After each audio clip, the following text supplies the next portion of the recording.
Very good morning, guys. Warm welcome to the best lectures of FMSM and Audit Nationwide. जी हाँ दोस्तों, आप सबका बहुत बहुत स्वागत है। एक बात बता दीजिए, आवाज बावाज क्लियर है क्या, ताकि हम आगे प्रस्थान करें। Is the voice and all okay? आपको आवाज एकदम आ रही है अच्छी तरीके से, ताकि हम पढ़ाई स्टार्ट कर सके। ठीक है, जल्दी बता दो। ऑडियो क्लियर है एकदम? सुप्रभात श्याम भाई, गुड मॉर्निंग अभिलाष नायक, कनिष्का, गज्जर, देव, आर्यन, प्रतीक्षा, सबका बहुत बहुत स्वागत है। बताइए, आवाज एकदम क्लियर, स्मूथ, कोई दिक्कत नहीं? तो let's start right away to this beautiful world of financial management. दोस्तों, I think one of the best subjects in CA history है तो कौन सा है? एफएम है। दोस्तों, जैसा मैं बार बार बोलते रहता हूं, हर सब्जेक्ट के अंदर दो चीजें होती है बराबर। एक, सब्जेक्ट के अंदर क्या है, मतलब what is inside the subject, हम सब्जेक्ट में क्या पढ़ने वाले हैं। तो काफी चैप्टर्स है सब्जेक्ट के अंदर जो हमें पढ़ना ही है, पर साथ साथ हमें यह जानना जरूरी है आखिर मैं सब्जेक्ट पढ़ क्यों रहा हूं भाई। Why the hell I am studying the subject, दुनिया में इस सब्जेक्ट का मेरे जीवन से क्या वास्ता है। तो आज जैसा हर पहला लेक्चर होता है हर पहले सब्जेक्ट का, आज हम ये जानने का प्रयास करेंगे कि भाई ये सब्जेक्ट आपको कहना क्या चाहता है, क्या ये सब्जेक्ट का कितना रिलेवेंस है। ऐसा बोलते हैं इंसान की लाइफ 3 पार्ट में डिवाइड होती है, 20-20-20, मतलब 20 साल आप बहुत ही अच्छी पढ़ाई करते हो या सीखने के 20 साल होते हैं, दुनिया में हो सके उतना सीख लो। अगले 20 साल जो होते हैं दोस्तों, वो कमाने के होते हैं। जो जो आपने सीखा, आपके पास जो स्किल्स है, उससे आप कितना हो सके उतना प्रॉस्परस बने, वेल्दी बने। और अगले 20 साल उसी वेल्थ को कंसोलिडेट करने का समय आता है। एक ऐसा समय जब वेल्थ को आप मल्टीप्लाई करते हो अनलिमिटेड प्रोपोर्शंस के अंदर। तो मैं ये बताने की कोशिश करेंगे आज कि भाई ये 20 साल तो है ही, आप जो पढ़ रहे हैं बहुत अच्छा है, क्या अगले 40 सालों में ये मेरा जीवन बदलने वाला है, या just one of a subject है।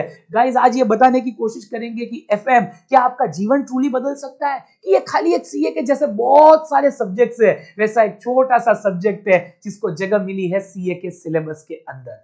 आज हम जानने का प्रयास करेंगे एक ही चीज, वाई आखिर एफएम क्यों आए हो, कहां जाओगे एफएम, तुम हमें क्या सिखाओगे बराबर। तो आज ये जानने का प्रयास करेंगे कि why the hell FM is there.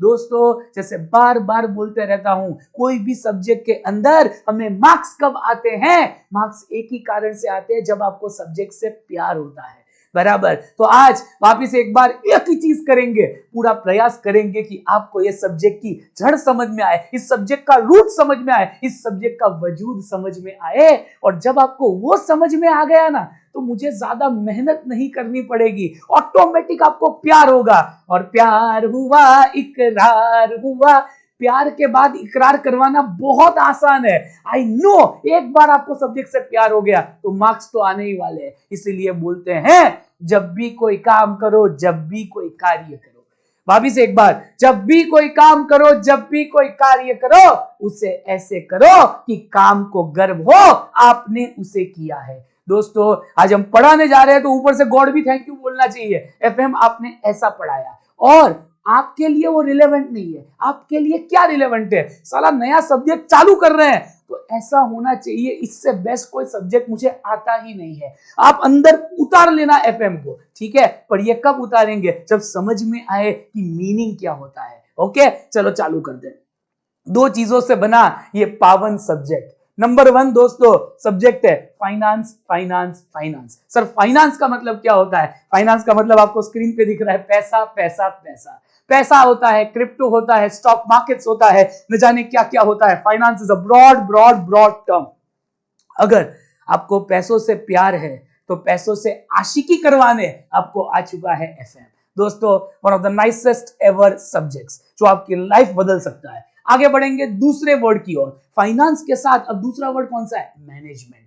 दोस्तों, एक समय के बाद पैसा कमाना तो इंपॉर्टेंट है, पर पैसे को मैनेज करना उससे भी ज्यादा इंपॉर्टेंट है। एक एग्जांपल लेंगे तो आपको और समझ में आएगा। ये देखिए, आफ्टर अ सर्टन स्टेज क्या लिखा है इधर, मैनेजिंग मनी, बराबर, managing money is more important. Are you clear? देखो क्या लिखा है, स्टैटिस्टिक्स शो, अरे 65% एनबीए के प्लेयर्स, एनबीए आपको पता होगा बास्केटबॉल होता है, बराबर, वो बैंकरप्ट हो जाते हैं 4-5 साल के अंदर।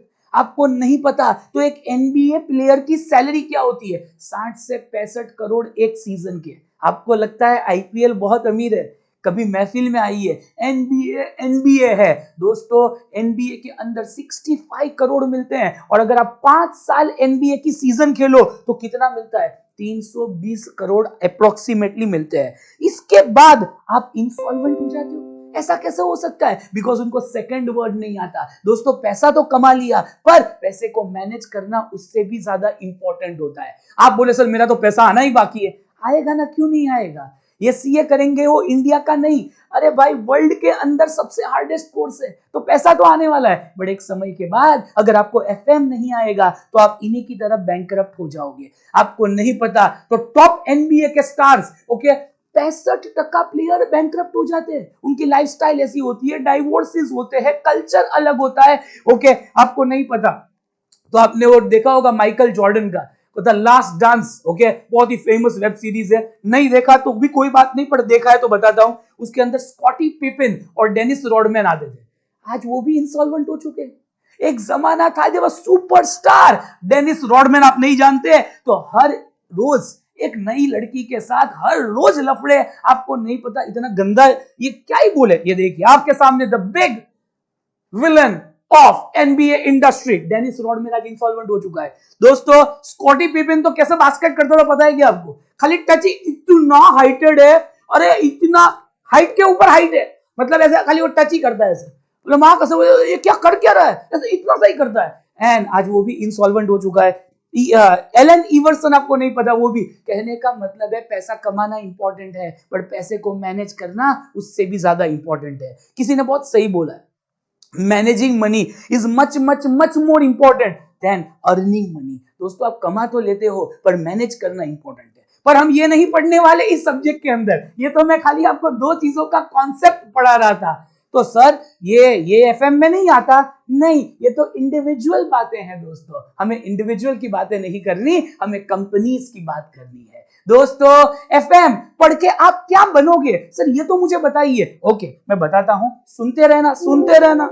आज बड़ी महफिल में दोस्तों, अरे एक बार लाइक कर दो ताकि क्या है समझ में आए। उपस्थिति आपकी आ चुकी है और आपको सब आवाज बावाज क्लियर है। महफिल में बने रहिए, बहुत ही इंटरेस्टिंग लेक्चर आपके सामने लेके आए हैं आज एफएम का। बने रहिए, कवरेज जारी है। ओके हाँ चलो सर, हर सब्जेक्ट से आप कुछ ना कुछ बनते हो, तो मैं एफएम से क्या बनूंगा बताता हूं। बोलो आप अकाउंट्स पढ़ के क्या बनोगे?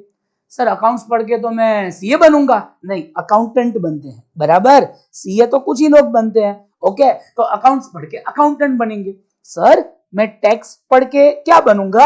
आप टैक्स के एक्सपर्ट बनेंगे, क्लियर हो या ना हो। फ्यूचर के अंदर आपको टैक्स का भरपूर ज्ञान होगा और बहुत सारे लोग आएंगे नॉलेज लेने। ओके सर मैं लॉ से क्या बनूंगा? लॉ से आप लॉयर बनेंगे, तो आप बहुत अच्छे लॉयर बन सकते हैं। ओके सर मेरा एक लास्ट सवाल है, मैं एफएम पढ़ के क्या बनूंगा? एफएम पढ़ के आप अच्छे फाइनेंस के मैनेजर बनेंगे। सर फाइनेंस का मैनेजर बहुत अच्छा होता है? बिल्कुल नहीं, पर अगर फाइनेंस के मैनेजर में आपने प्रगति की और बहुत अच्छा काम किया तो एक ना एक दिन आप कंपनी के सीएफओ बनेंगे। Okay CFO, chief financial officer, और ये वो पोजीशन होती है जो कंपनी को पूरी तरीके से संभालती है। कंपनी में कोई भी फाइनेंशियल डिसीजन होता है वो सीएफओ ही लेता है। दोस्तों अगर जो एफएम में चैंपियन होता है, जिसको एफएम धड़ पकड़ से आता है, जिसको फाइनेंस की जबरदस्त पकड़ है, ओके, और रिच एक्सपीरियंस है, तो आपको कंपनी का सीएफओ बनाते हैं। आज सीएफओ का रोल बहुत बहुत बहुत इंपॉर्टेंट है। क्यों? 3-4 कारण बताता हूं। नंबर 1, रेगुलेटरी रिक्वायरमेंट्स उतनी है, इतने सारे कानून आ चुके हैं कि भाई एक कंपनी का जो सीईओ होता है, सर सीईओ पता है आपको कौन होता है? जो बिजनेस संभालता है। मुकेश अंबानी दोस्तों सीईओ है, ओके, जो संभालता है धंधा, मैनेजिंग डायरेक्टर है, वो बिजनेस में ध्यान देता है। बट दूसरी बाजू आपको गवर्नमेंट को संभालना है, आपको जो अपने स्टेक होल्डर्स को संभालना है, आपको शेयर होल्डर्स को संभालना है, आपको सेबी को संभालना है, और न जाने इंडिया में कितने कंप्लायंस को संभालना है। इन सब के लिए फाइनेंशियल मैटर्स के अंदर कंपनी को आगे लाने के लिए एक कंपनी का सीएफओ होता है। अगर आपके पास रिच एक्सपीरियंस है, सर सीएफओ कितने पैसे कमा लेता है? बहुत ज्यादा। दोस्तों, हर इंसान के पीछे एक दूसरा इंसान होता है, तभी वो सक्सेसफुल होता है। आज मैं बताना चाहूंगा, आपको नहीं पता तो 1993 से एक इंसान बहुत बहुत बहुत मेहनत कर रहा था, आपको नहीं पता तो ये है आलोक अग्रवाल। ये बैकबोन ऑफ रिलायंस बोले जाते हैं। 1993 में इन्होंने रिलायंस ज्वाइन किया। 12 साल की कड़ी तपस्या की एज अ फाइनेंस मैनेजर और 2005 के अंदर ये रिलायंस के सीएफओ बन गए। दोस्तों, आज मुकेश अंबानी का जितना हाथ है ना बैकग्राउंड में, उससे भी ज्यादा हाथ आलोक अग्रवाल जी का है। दुनिया के अंदर आप बहुत आगे बढ़ते हो तो आपके पीछे एक इंसान होता है जो आपको पुश करता है। मोटा भाई धंधा चलाते हैं बखूबी, बट एक फाइनेंस को आगे लाना, कंपनी को आगे लाना, स्टेक होल्डर्स से रिलेशन रखना, ये एक सीएफओ का काम होता है। कंपनी के अंदर फाइनेंशियल मैनेजमेंट ताबड़तोड़ होना चाहिए, पैसे कभी कम ना पड़े और ज्यादा पैसे हो तो उसको इन्वेस्ट करें। दोस्तों, ये देखिए, हर इंसान के पीछे एक इंसान होता है। मोटा भाई इतना अमीर क्यों है? बिकॉज आलोक भाई है। दूसरा, आज शाहरुख इतना पैसे वाला क्यों है? बिकॉज शाहरुख के पीछे पूजा है। जो पूजा, ये कौन है पूजा? ना कोई दूजा, अरे उनकी मैनेजर है। बराबर, पूजा ही है कि इनका नाम मुझे नहीं पता, बीच में तो एटली है। पूजा हर चीज संभालती है कि हाँ, पूजा गदलानी है, एक भी चीज शाहरुख गलत ना करे। बराबर, आगे उसके बाद मुझे आपको बोलना है नेक्स्ट। दोस्तों, आज नरेंद्र मोदी साहब इतने सक्सेसफुल हैं, उनको ज्यादा टेंशन लेने की जरूरत नहीं है, बिकॉज पीछे उनका ब्रदर बैठा है जो है अमित शाह। अमित बोलता है मोदी साहब कोई टेंशन ना लो, मैं किंग मेकर हूं, आप कभी भी गलत नहीं जा सकते जब तक मैं आपके साथ हूं। कहने का मतलब, एक कंपनी को चलाने वाला सीईओ होता है, बट कंपनी में वेल्थ कब क्रिएट होती है, वेल्थ किसको बोलते हैं ये भी समझाएंगे, जब एक सीएफओ अच्छा होता है। तो ये सब्जेक्ट के माध्यम से आप सीएफओ बनेंगे, जो आलोक भाई बने। आपको नहीं पता तो आलोक भाई की सैलरी है 20 crore rupees a year, 20 crore. ये है इस सब्जेक्ट का दम। दोस्तों, आगे दूसरा लेंगे। आपको नहीं पता तो एक यंग इंसान, नाम सुना होगा, वैभव तनेजा। वैभव तनेजा है क्या? CFO of Tesla. टेस्ला ने एक इंडियन चार्टर्ड अकाउंटेंट को सीएफओ बनाया। टेस्ला जो पता नहीं, टेस्ला के बारे में बात करेंगे तो इमोशनल हो जाएंगे, बहुत लंबा हो जाएगा। टेस्ला इनोवेशन में दुनिया में सबसे आगे, क्रांति लाने वाली कंपनी, जिसने शायद भारत को नहीं पूरे वर्ल्ड को बदल देगा। द वे वर्ल्ड ट्रैवल्स, और उसको संभालने के लिए उसके अंदर पूरे का पूरा कंपनी के वैल्यूएशंस के लिए, कंपनी को आगे बढ़ाने के लिए वैभव भाई है। दोस्तों, तीसरा एग्जांपल आपके सामने, श्रीनिवासन वैद्यनाथन। एचडीएफसी को इतना आगे ले जाने के लिए one of the most respected, reputed and premium banks of India, number 1 bank private sector की एचडीएफसी के पीछे श्रीनिवासन वैद्यनाथन है। कहने का मतलब मेरा बार बार आपसे एक है, कोई भी कंपनी को आगे बढ़ाने के लिए जितना सीईओ का हाथ होता है, उससे कहीं गुना ज्यादा चांद छुपा बादल में, वैसे पिछवाड़े के अंदर एक सीएफओ का हाथ होता है। दोस्तों, सर्टिफाइड चीफ फाइनेंशियल ऑफिसर जो रोल प्ले करता है वो बयान नहीं होता। सर, एक सीएफओ क्या करता है? सीएफओ के बेसिकली 3 काम होते हैं, जो एक फाइनेंस मैनेजर के भी काम होते हैं, जो हमें आज पढ़ना है। हमारे सब्जेक्ट, पूरा सब्जेक्ट खाली 3 पार्ट में डिवाइड होता है। जो भी आपका एफएम का सब्जेक्ट है उसमें खाली 3 पार्ट है, खाली 3 ही बस। हाँ, नंबर 1 है प्रोक्योरमेंट ऑफ फंड्स। दोस्तों, पैसा लाना बहुत बहुत बहुत इंपॉर्टेंट है, बराबर, जिसको प्रोक्योरमेंट ऑफ फंड्स बोलते हैं, जिसके बारे में हम पढ़ेंगे। बी रेस्ट एश्योर्ड, आज उसी का तो लेक्चर है। अभी तो मैंने कुछ पढ़ाया ही नहीं है, मैं खाली आपको वार्म अप करवा रहा हूं। प्रोक्योरमेंट ऑफ फंड्स का मतलब हो सके उतने सस्ते दामों में पैसे लाना। बहुत सारे सोर्सेज ऑफ फाइनेंस होते हैं, अलग अलग तरीके से पैसा आ सकता है, बट ये सब देखेंगे। दूसरा, पैसा तो आ गया, अब क्या करेंगे? अचार डालेंगे? नहीं, उसको यूज करेंगे इस तरीके से कि अगर मेरा प्रोक्योरमेंट ऑफ फंड्स, मुझे पैसा 8% पे मिला है, 8% पे मैंने पैसा लिया है, तो कम से कम 12, 13%, 15%, 8 से ज्यादा तो कमाना है ना। उसको यूटिलाइजेशन ऑफ फंड्स बोलते हैं। बोलो क्या बोलते हैं? Utilization of funds. तो 2 चीजें, procurement of fund, utilization of fund. Procurement of fund, utilization of fund, procure, समझ में आ गया होगा। और एक और काम है, परफॉर्मेंस को इवैल्यूएट करना। हर कंपनी के परफॉर्मेंस को हम देखते देखते हैं year on year, quarter on quarter, हम हर चीज देखेंगे, बी रेस्ट एश्योर्ड। तो एफएम या सीएफओ के कितने काम है बताइए? 3 बेसिकली। नंबर 1, इधर इधर इधर एक्शन से procurement of fund, utilization of fund, procurement of fund, utilization of fund, और लास्ट क्या है? Performance evaluation. ओके सर, मुझे सच्ची बात बोलूं ना तो मुझे ये काम पसंद नहीं आ रहा, तो मैं क्या करूं? ओके, फाइनेंस मैनेजर का काम बहुत अच्छा होता है, I am liking it, but I am not liking it to the core. दोस्तों, तो आप दूसरे इंसान जो बन सकते हो वो है स्टॉक मार्केट के अंदर एक बहुत ही एस इन्वेस्टर। सर, एस का मतलब क्या होता है? टॉप इन्वेस्टर, बराबर। एक टॉप इन्वेस्टर आप बन सकते हैं। ये देखिए दोस्तों, जितने भी लोग आपको दिख रहे हैं स्टॉक मार्केट के अंदर, ये सबको फाइनेंस का डीप नॉलेज है और आज स्टॉक मार्केट के इतने झंडे गाड़े। एक बाजू आप सीएफओ बन सकते हैं, दूसरा हमारे अंदर एक चैप्टर है जिसका नाम है रेशियो एनालिसिस, जो सीख के, जो समझ के, जो और इन डेप्थ गले में उतार के, और सीए फाइनल में भी ये सब्जेक्ट है, आपको इतना नॉलेज आएगा कि आप देश के अंदर एक बहुत अच्छे इन्वेस्टर बन सकते हैं। जैसे मैं कुछ एग्जांपल लूंगा। नंबर 1, विजय किशन लाल केडिया। आपको नहीं पता तो ये स्टॉक मार्केट के एस इन्वेस्टर है, नंबर 1 इन्वेस्टर है with a portfolio of around 1500 crore रुपए। 1500 करोड़ का तो इनका पोर्टफोलियो है भाई। ये तो पब्लिक फोरम में है, बाकी इनके वाइफ के नाम पे कितना होगा, इनके नाम पे कितना होगा, बराबर, वो तो कंपनीज के नाम पे कितना होगा, वो तो अनरिवील्ड है। आगे, सर ये क्या करते हैं, इसके इतने पैसे कैसे आ गए? इनकी एक सिंपल फिलॉसफी है, आपको स्माइल में इन्वेस्ट करना है, हंसी में। जो इंसान हंसता है उसका घर बसता है। ये तो बहुत फालतू था, आगे बढ़ेंगे। सर, स्माइल का मतलब क्या होता है, बराबर। दोस्तों, स्माइल का मतलब आप ध्यान से सुनिए, हमेशा ऐसी कंपनी में इन्वेस्ट करो जो स्मॉल इन साइज हो। बड़े इंसान को पकड़ के क्या फायदा? आप रिलायंस में इन्वेस्ट करोगे, रिलायंस का जो होना था वो हो गया। रिलायंस ऑलरेडी बहुत बड़ा हो गया है। देखो, 2 चीजें करनी है आपको। नंबर 1, क्या आपको पैसा खाली थोड़ा थोड़ा बढ़ाना है कि बहुत बढ़ाना है? अगर बहुत बढ़ाना है तो छोटे इंसान में आप इन्वेस्ट करें। आज मैं आप में इन्वेस्ट करूंगा, क्यों? बिकॉज मुझे पता है आप सीए बन के बहुत अमीर बनने वाले हैं, बराबर। पर एक 50 साल वाले इंसान में इन्वेस्ट करके क्या मिलेगा? रिलायंस बड़ी हो गई भाई, अब रिलायंस नहीं बन सकती, आगे बढ़ेगी बट 10-10% से। 10-10% में मेरा क्या ही मिलेगा यार? तो स्मॉल इन कंपनी चूजे, हमेशा छोटी कंपनी में पैसे डालते हैं ये। दूसरा, एस हो गया।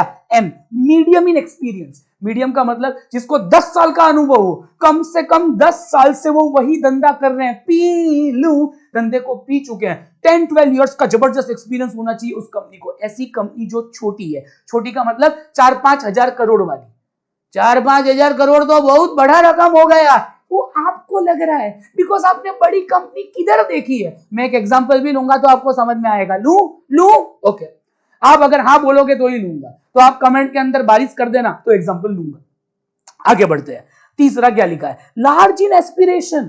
एमआई का मतलब medium in experience, okay. Large in aspiration मतलब सपने बहुत बड़े। सारा दुनिया के अंदर ऐसा बोलते हैं, जितनी चादर हो उतने ही पैर फैलाओ। पर मेरे पैर तो भगवान ने बड़े दिए, तो मैं क्या चादर बड़ी नहीं कर सकता? तो मैं चादर ही बड़ी कर दूंगा ताकि मेरे पैर चादर के अंदर आ सके, बराबर। तो मुझे ऐसा नहीं करना, जितनी चादर उतने ही पैर, क्यों ना चादर ही बड़ी कर दे। Wow, amazing. Large in aspiration, जिसको बड़ी चादर करना आता हो। और last, extra large market potential. ऐसा प्रोडक्ट चुने, ई का मतलब एक्स्ट्रा लार्ज उसका मार्केट पोटेंशियल होना चाहिए, इतना बड़ा पोटेंशियल कि आप यानी देखो ही देखो प्रोडक्ट कहीं भी बिक सकता है। छोटी कंपनी है, बराबर, मीडियम इन एक्सपीरियंस है, लार्ज इन सपने और एक्स्ट्रा लार्ज। ऐसा विजय किशन लाल केडिया उसी में इन्वेस्ट करते हैं। सर एक आध डेमो दे दो ना, उसने किस में इन्वेस्ट किया है। ये देखो, सेरा सैनिटरी वेयर सुना है आपने?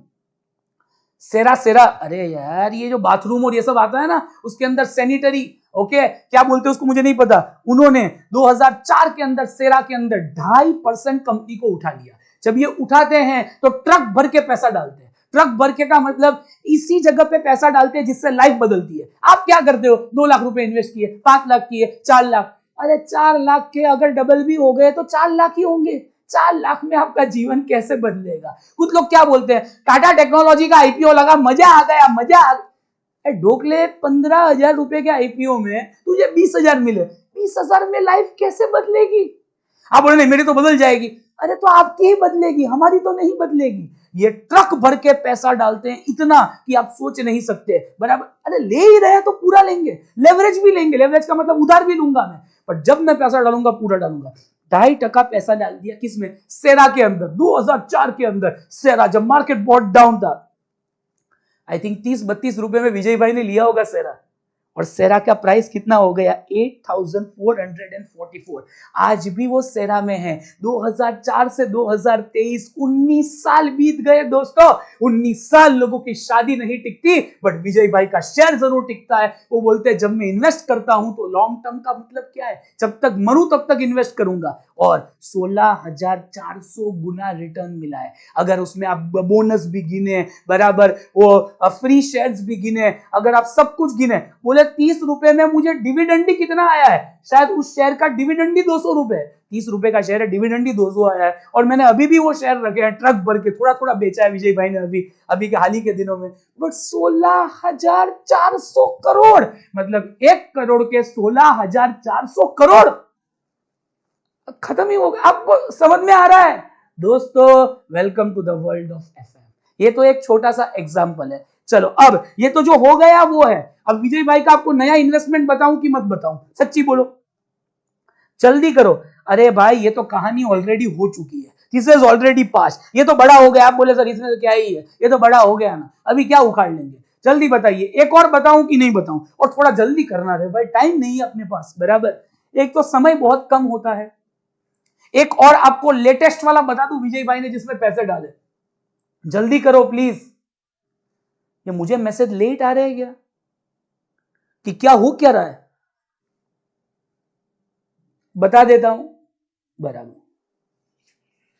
यस, चलो तो अब एक और बताता हूं, इसी थियरी के ऊपर आपको एक और इन्वेस्टमेंट बोलता हूं। ये देखिए, ये तो बड़ा हो गया तो उसका टेंशन ना लीजिए। अब इधर आइए, जो लोग राजकोट से हैं उनको ये कंपनी बहुत अच्छी तरह पता है, जो गुजरात से हैं उनको थोड़ा बहुत पता है, गुजरात के बाहर वालों को नहीं पता, बराबर। ओके, कंपनी का नाम है अतुल ऑटो। दोस्तों, जिनको नहीं पता, विजय भाई ने अपना पूरा जीवन इसमें डाल दिया। दूसरा सबसे बड़ा इन्वेस्टमेंट विजय भाई के कैरियर का, मतलब विजय भाई ने बहुत सारे इन्वेस्टमेंट किए होंगे, बट अतुल ऑटो विजय भाई से ही जाना जाता है। देखिए अतुल ऑटो का मार्केट कैप कितना है। मार्केट कैप कैसे आता है ये भी बता देता हूं, ध्यान से सुनिए। Number of shares into market price पर शेयर, बराबर। जितने शेयर है और एक शेयर की प्राइस, उतनी कंपनी की औकात। कंपनी की टोटल औकात कितनी? जितने शेयर इनटू प्राइस पर शेयर, सिंपल, बराबर। तो 16,1682 करोड़ की अतुल ऑटो है पूरी की पूरी, जिसमें 20% स्टेक विजय भाई का, 20% शेयर। अब इसमें सब क्राइटेरिया फिट होते हैं। अब मैं एक एक क्राइटेरिया अप्लाई करता हूं, बराबर। नंबर 1, क्या स्मॉल है? Very small.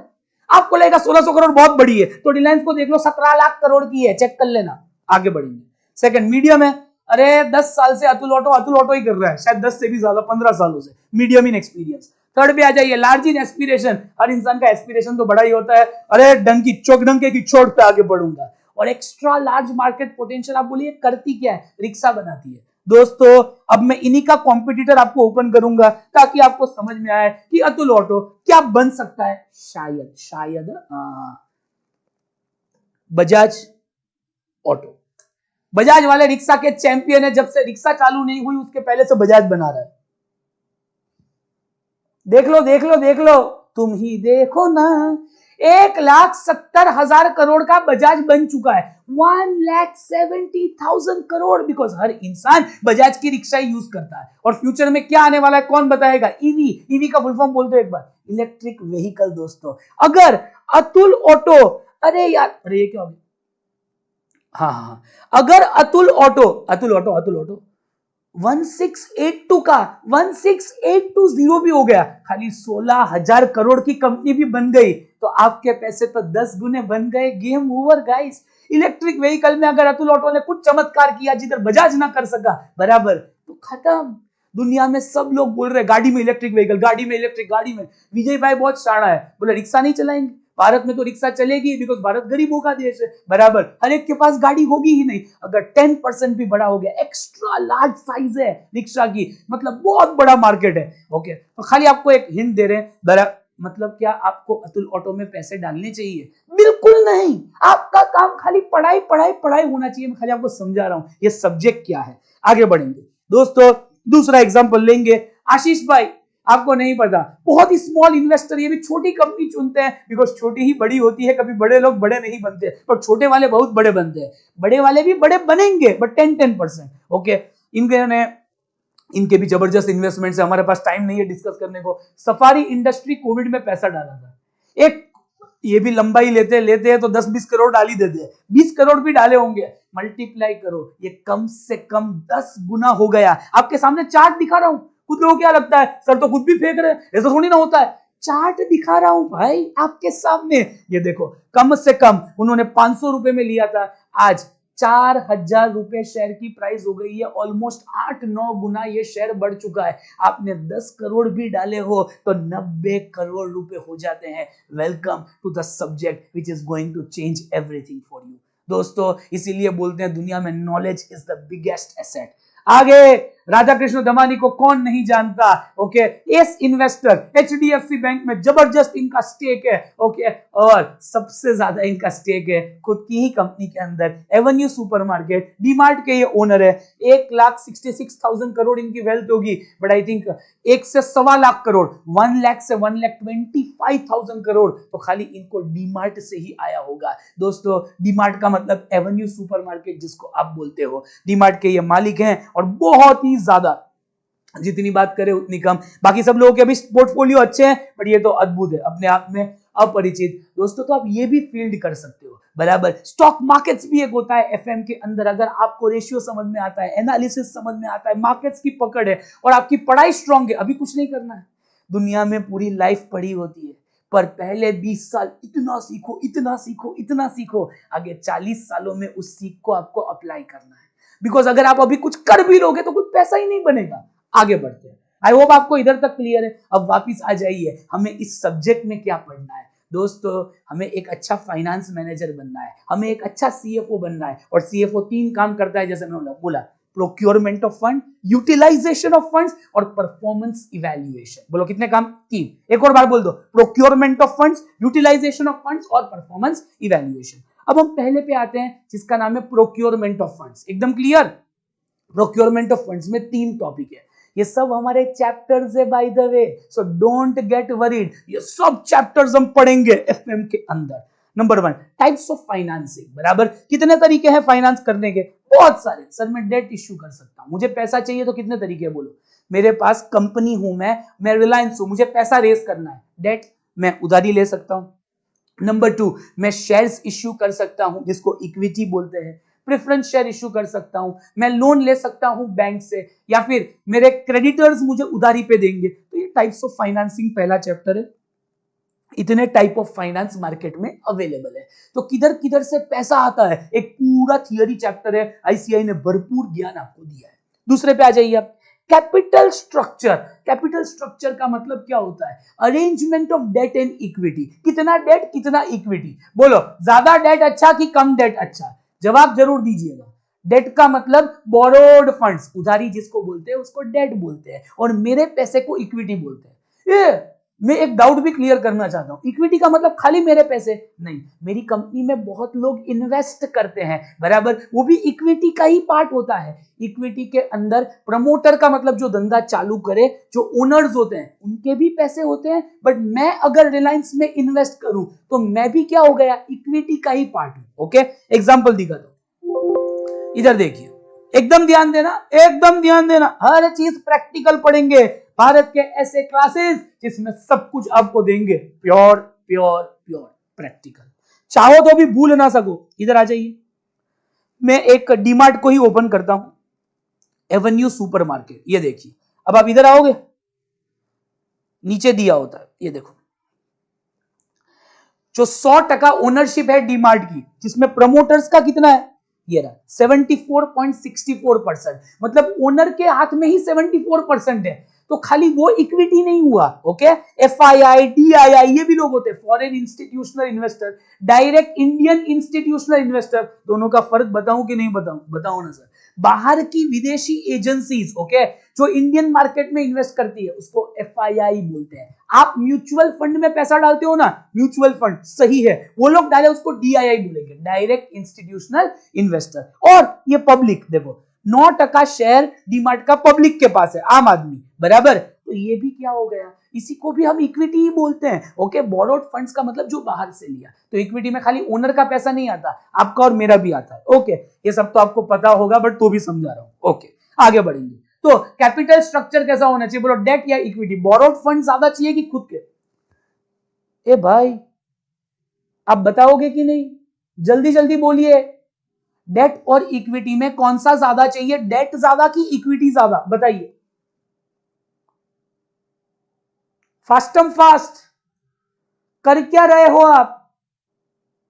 ओके, डेट, कुछ लोग बोले equity, debt, equity, equity, debt. अरे यार ये डिपेंड करता है, कुछ लोग शायद डेट से ग्रो होते हैं, कुछ इक्विटी से। हम इसके लिए भी एक पूरी स्टोरी लेंगे आज ही। और तीसरा होता है कॉस्ट ऑफ कैपिटल, आपको कितने में फंड्स पड़ते हैं, क्या परसेंटेज में। एक छोटा एग्जांपल लेता हूं, आपने लोन ली, बराबर, लोन का इंटरेस्ट रेट है 12%, तो आपका कॉस्ट ऑफ कैपिटल कितना हो गया, 12%। कितना सिंपल है, बराबर, date equity, equity date, debt equity. अभी जवाब देना ही नहीं था, मैं तो आपसे ऐसे ही पूछ रहा था। तो पहला टॉपिक हमारा क्या है, प्रोक्योरमेंट ऑफ फंड्स, ये मैंने पढ़ाया बिल्कुल नहीं है, अभी तो मैं और अंदर आऊंगा, मजा आएगा आपको, इसके ऊपर हम इमोशनल होते हैं। तीन चीजें, टाइप्स ऑफ फाइनेंसिंग है, कैपिटल स्ट्रक्चर का मतलब कौन सा स्ट्रक्चर बेस्ट है, ज्यादा डेट लू इक्विटी, डिपेंड, जिससे value of the form maximum हो वो बेस्ट है, वो आपके पर्सपेक्टिव पे डिपेंड करता है, जिसके लिए हम और बात करेंगे। तो ये हमारा पेंडिंग है। What do you mean by cost of capital? Cost of capital का मतलब आपको कितने में फंड्स पड़ते हैं अभी के लिए, ये सब सेपरेट चैप्टर है। अब बोलो पैसा तो बहुत आया, पैसा तो बहुत आया, पैसा तो बहुत आया, अब यूटिलाइजेशन ऑफ फंड्स, उस पैसे को इन्वेस्ट करेंगे, बराबर। तो दो तरीके से आप इन्वेस्ट कर सकते हैं, short term, long term. Short term, long term, simple example, okay, आपने शेयर लिए, एक साल में ही बेच दिए, शॉर्ट टर्म। आपने बहुत लॉन्ग टर्म्स के लिए शेयर लिया, आप बोले मैं बेचूंगा ही नहीं जब तक बढ़ता नहीं है, या फिर मैं मरूंगा तभी बेचूंगा, तो उसको लॉन्ग टर्म। बट ये इंसान की बात हुई, हमें एफएम में ये सब नहीं पढ़ना। FM is not about personal finance guys, FM is about company, company कैसे फंड्स को यूज करेगी। ओके, तो दो तरीके से, short term, long term. Short term, long term. Short term में क्या लगता है, वर्किंग कैपिटल, बोलो क्या लगता है, वर्किंग कैपिटल। कोई भी धंधे को चलाने के लिए वर्किंग कैपिटल चाहिए, एडिक्वेट वर्किंग कैपिटल होगा, ओके, तो आपके पास एडिक्वेट स्टॉक होगा तो माल बिकेगा, सेल्स ज्यादा होगा। अगर आप बोले मैं वर्किंग कैपिटल में पैसा ही नहीं डालूंगा, बराबर, आपकी साड़ी की दुकान है, जैसे हमारी दुकान है, आपको पता ही है सबको, बराबर, तो अरे जिनको नहीं पता बता देता हूं, हमारी साड़ी का भी शोरूम है। अब आगे बढ़ते हैं, मैं मेरे बारे में बाद में बताऊंगा, अभी सुन लेते हैं थोड़ा जो ज्ञान है। ओके, तो नंबर 1 जो साड़ी की दुकान होती है, बराबर, कोई भी एक साड़ी की दुकान देख लो, अगर साड़ी ही नहीं है तो लोग किधर से लेंगे।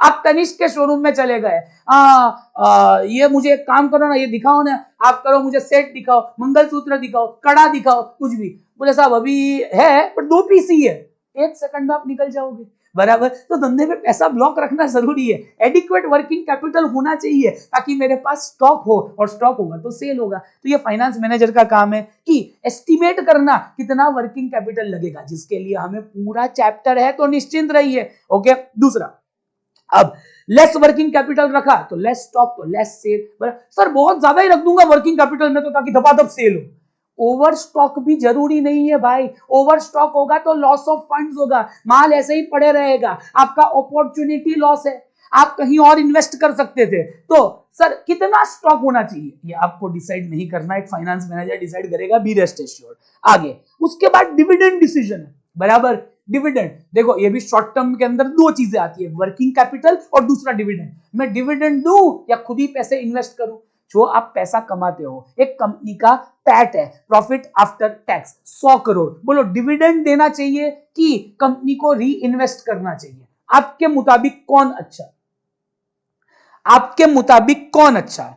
जल्दी जल्दी आप लिखिए भाई प्लीज, मेरे सवालों का जवाब दो ना, बताइए जल्दी, आपके मुताबिक कौन अच्छा है? क्या डिविडेंड देना चाहिए कि खुद को ही री इन्वेस्ट करना चाहिए? जल्दी बोलना भाई प्लीज, मुझे बहुत ज्ञान बांटना है आपसे। शेयर होल्डर को, अरे मैं आपका पर्सपेक्टिव पूछ रहा हूं, आप 2 जवाब ना दीजिए, कोई कुछ क्या लिख रहा है, शेयर होल्डर को खुश करना है तो डिविडेंड दो, बाकी मत दो। पीयूष गुप्ता बोल रहा है डिपेंड्स। अरे भाई आप एक बात समझिए, जो इंसान, अरे मेरी सोच गलत हो सकती है, ये तो मैं खाली अपना व्यक्तिगत ओपिनियन आपको बता रहा हूं। What do you mean bye व्यक्तिगत, पर्सनल? ध्यान से सुनिए, जो इंसान डिविडेंड दे रहा है मतलब उसको इतना भी शौक नहीं है कि कंपनी में पैसा डाल पाए। अरे यार उसका धंधा इतना अच्छा भी नहीं कि वो कंपनी में डाल पाए, मुझे क्यों दे रहा है? अरे यार कंपनी में डालो ताकि मेरी शेयर की प्राइस बढ़े, ताकि सेल्स बढ़े तो प्रॉफिट बढ़े तो शेयर की प्राइस बढ़े। ऐसी कंपनी में बिल्कुल इन्वेस्ट मत करना जो बहुत डिविडेंड देती हो। क्यों? उससे अच्छा तो मैं एफडी में डाल दूं। मेरा काम क्या है, शेयर की प्राइस बहुत बढ़नी चाहिए दोस्तों, इतनी बड़ी कि छप्पड़ फाड़नी चाहिए। वो कब होगा? जब कंपनी ग्रोथ करेगी। ग्रोथ कब करेगी? जब कंपनी और पैसा डाले। और पैसा कब डालेगी? जब वो प्रॉफिट को री इन्वेस्ट करे। अरे दो प्रकार के लोग होते हैं, एक जो बहुत डिविडेंड देते हैं और एक जो कंपनी में री इन्वेस्ट करते हैं। हमेशा जो कंपनी में री इन्वेस्ट करे तो ही ग्रोथ होगा, ग्रोथ होगी तो सेल होगा, सेल होगा प्रॉफिट होगा, प्रॉफिट होगा तो शेयर की प्राइस। समझ में आया? तो मुझे क्या चाहिए? प्राइस बढ़े। मैं दो एग्जांपल आपके सामने लेके आया हूं, पूरा सुनो, मजा प्यार हो जाएगा आपको सब्जेक्ट से। देखिए, प्यार ना हो तो नाम जरूर बदल देना, प्यार होना चाहिए। ओके, एग्जांपल लिखता हूं मैं, वेदांत। वेदांत, देखो ना, तुम ही देखो ना, 40%। वेदांता की जो शेयर प्राइस है, थोड़ा देना चाहिए। अरे थोड़ा भी, थोड़ी देर बाद बोलता हूं। 40% मतलब 250 रुपए शेयर प्राइस है, उसका 40% तो डिविडेंड देता है। 2 साल अगर वेदांता ने डिविडेंड दे दिया, आपकी शेयर की प्राइस तो वसूल हो गई। तो मैं वेदांता में ही इन्वेस्ट करूंगा। अरे इसका काम ही है कि आप जैसे इमोशनल लोगों को फूल बनाए। उसका काम एक ही है, आप जैसे लोगों को चूना लगाए, जो सोचते हैं ना 100 रुपए डिविडेंड आ गया, अगले साल कंपनी बंद बजाते रहो। वेदांता बंद नहीं होगी, हमारा काम खाली आपको सिखाना है। अरे 40%, तुम्हारे धंधे में कुछ दम ही नहीं है, 40% तुम बांट रहे। मां कसम, ये भाई साहब सुन रहे वेदांता के बारे में, ये लोन लेते हैं डिविडेंड देने के लिए।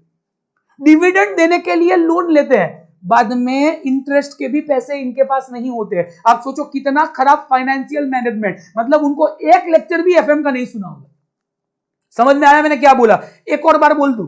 अरे ये लोन लेते हैं डिविडेंड देने के लिए, लोन उस डिविडेंड के इंटरेस्ट के भी पैसे नहीं है। लोन के पैसे किधर से आएंगे मुझे कुछ नहीं पता। इसको बोलते हैं वर्स्ट एवर फाइनेंशियल मैनेजमेंट। मतलब आपने वेदांता में आपने पैसे डाले हो ना, मतलब आपसे बड़ा उल्लू इस दुनिया में कोई है ही नहीं। मैं एक बार टीवी देख रहा था तो लोगों ने बोला, अरे वेदांता में पैसा क्यों डाला आपने?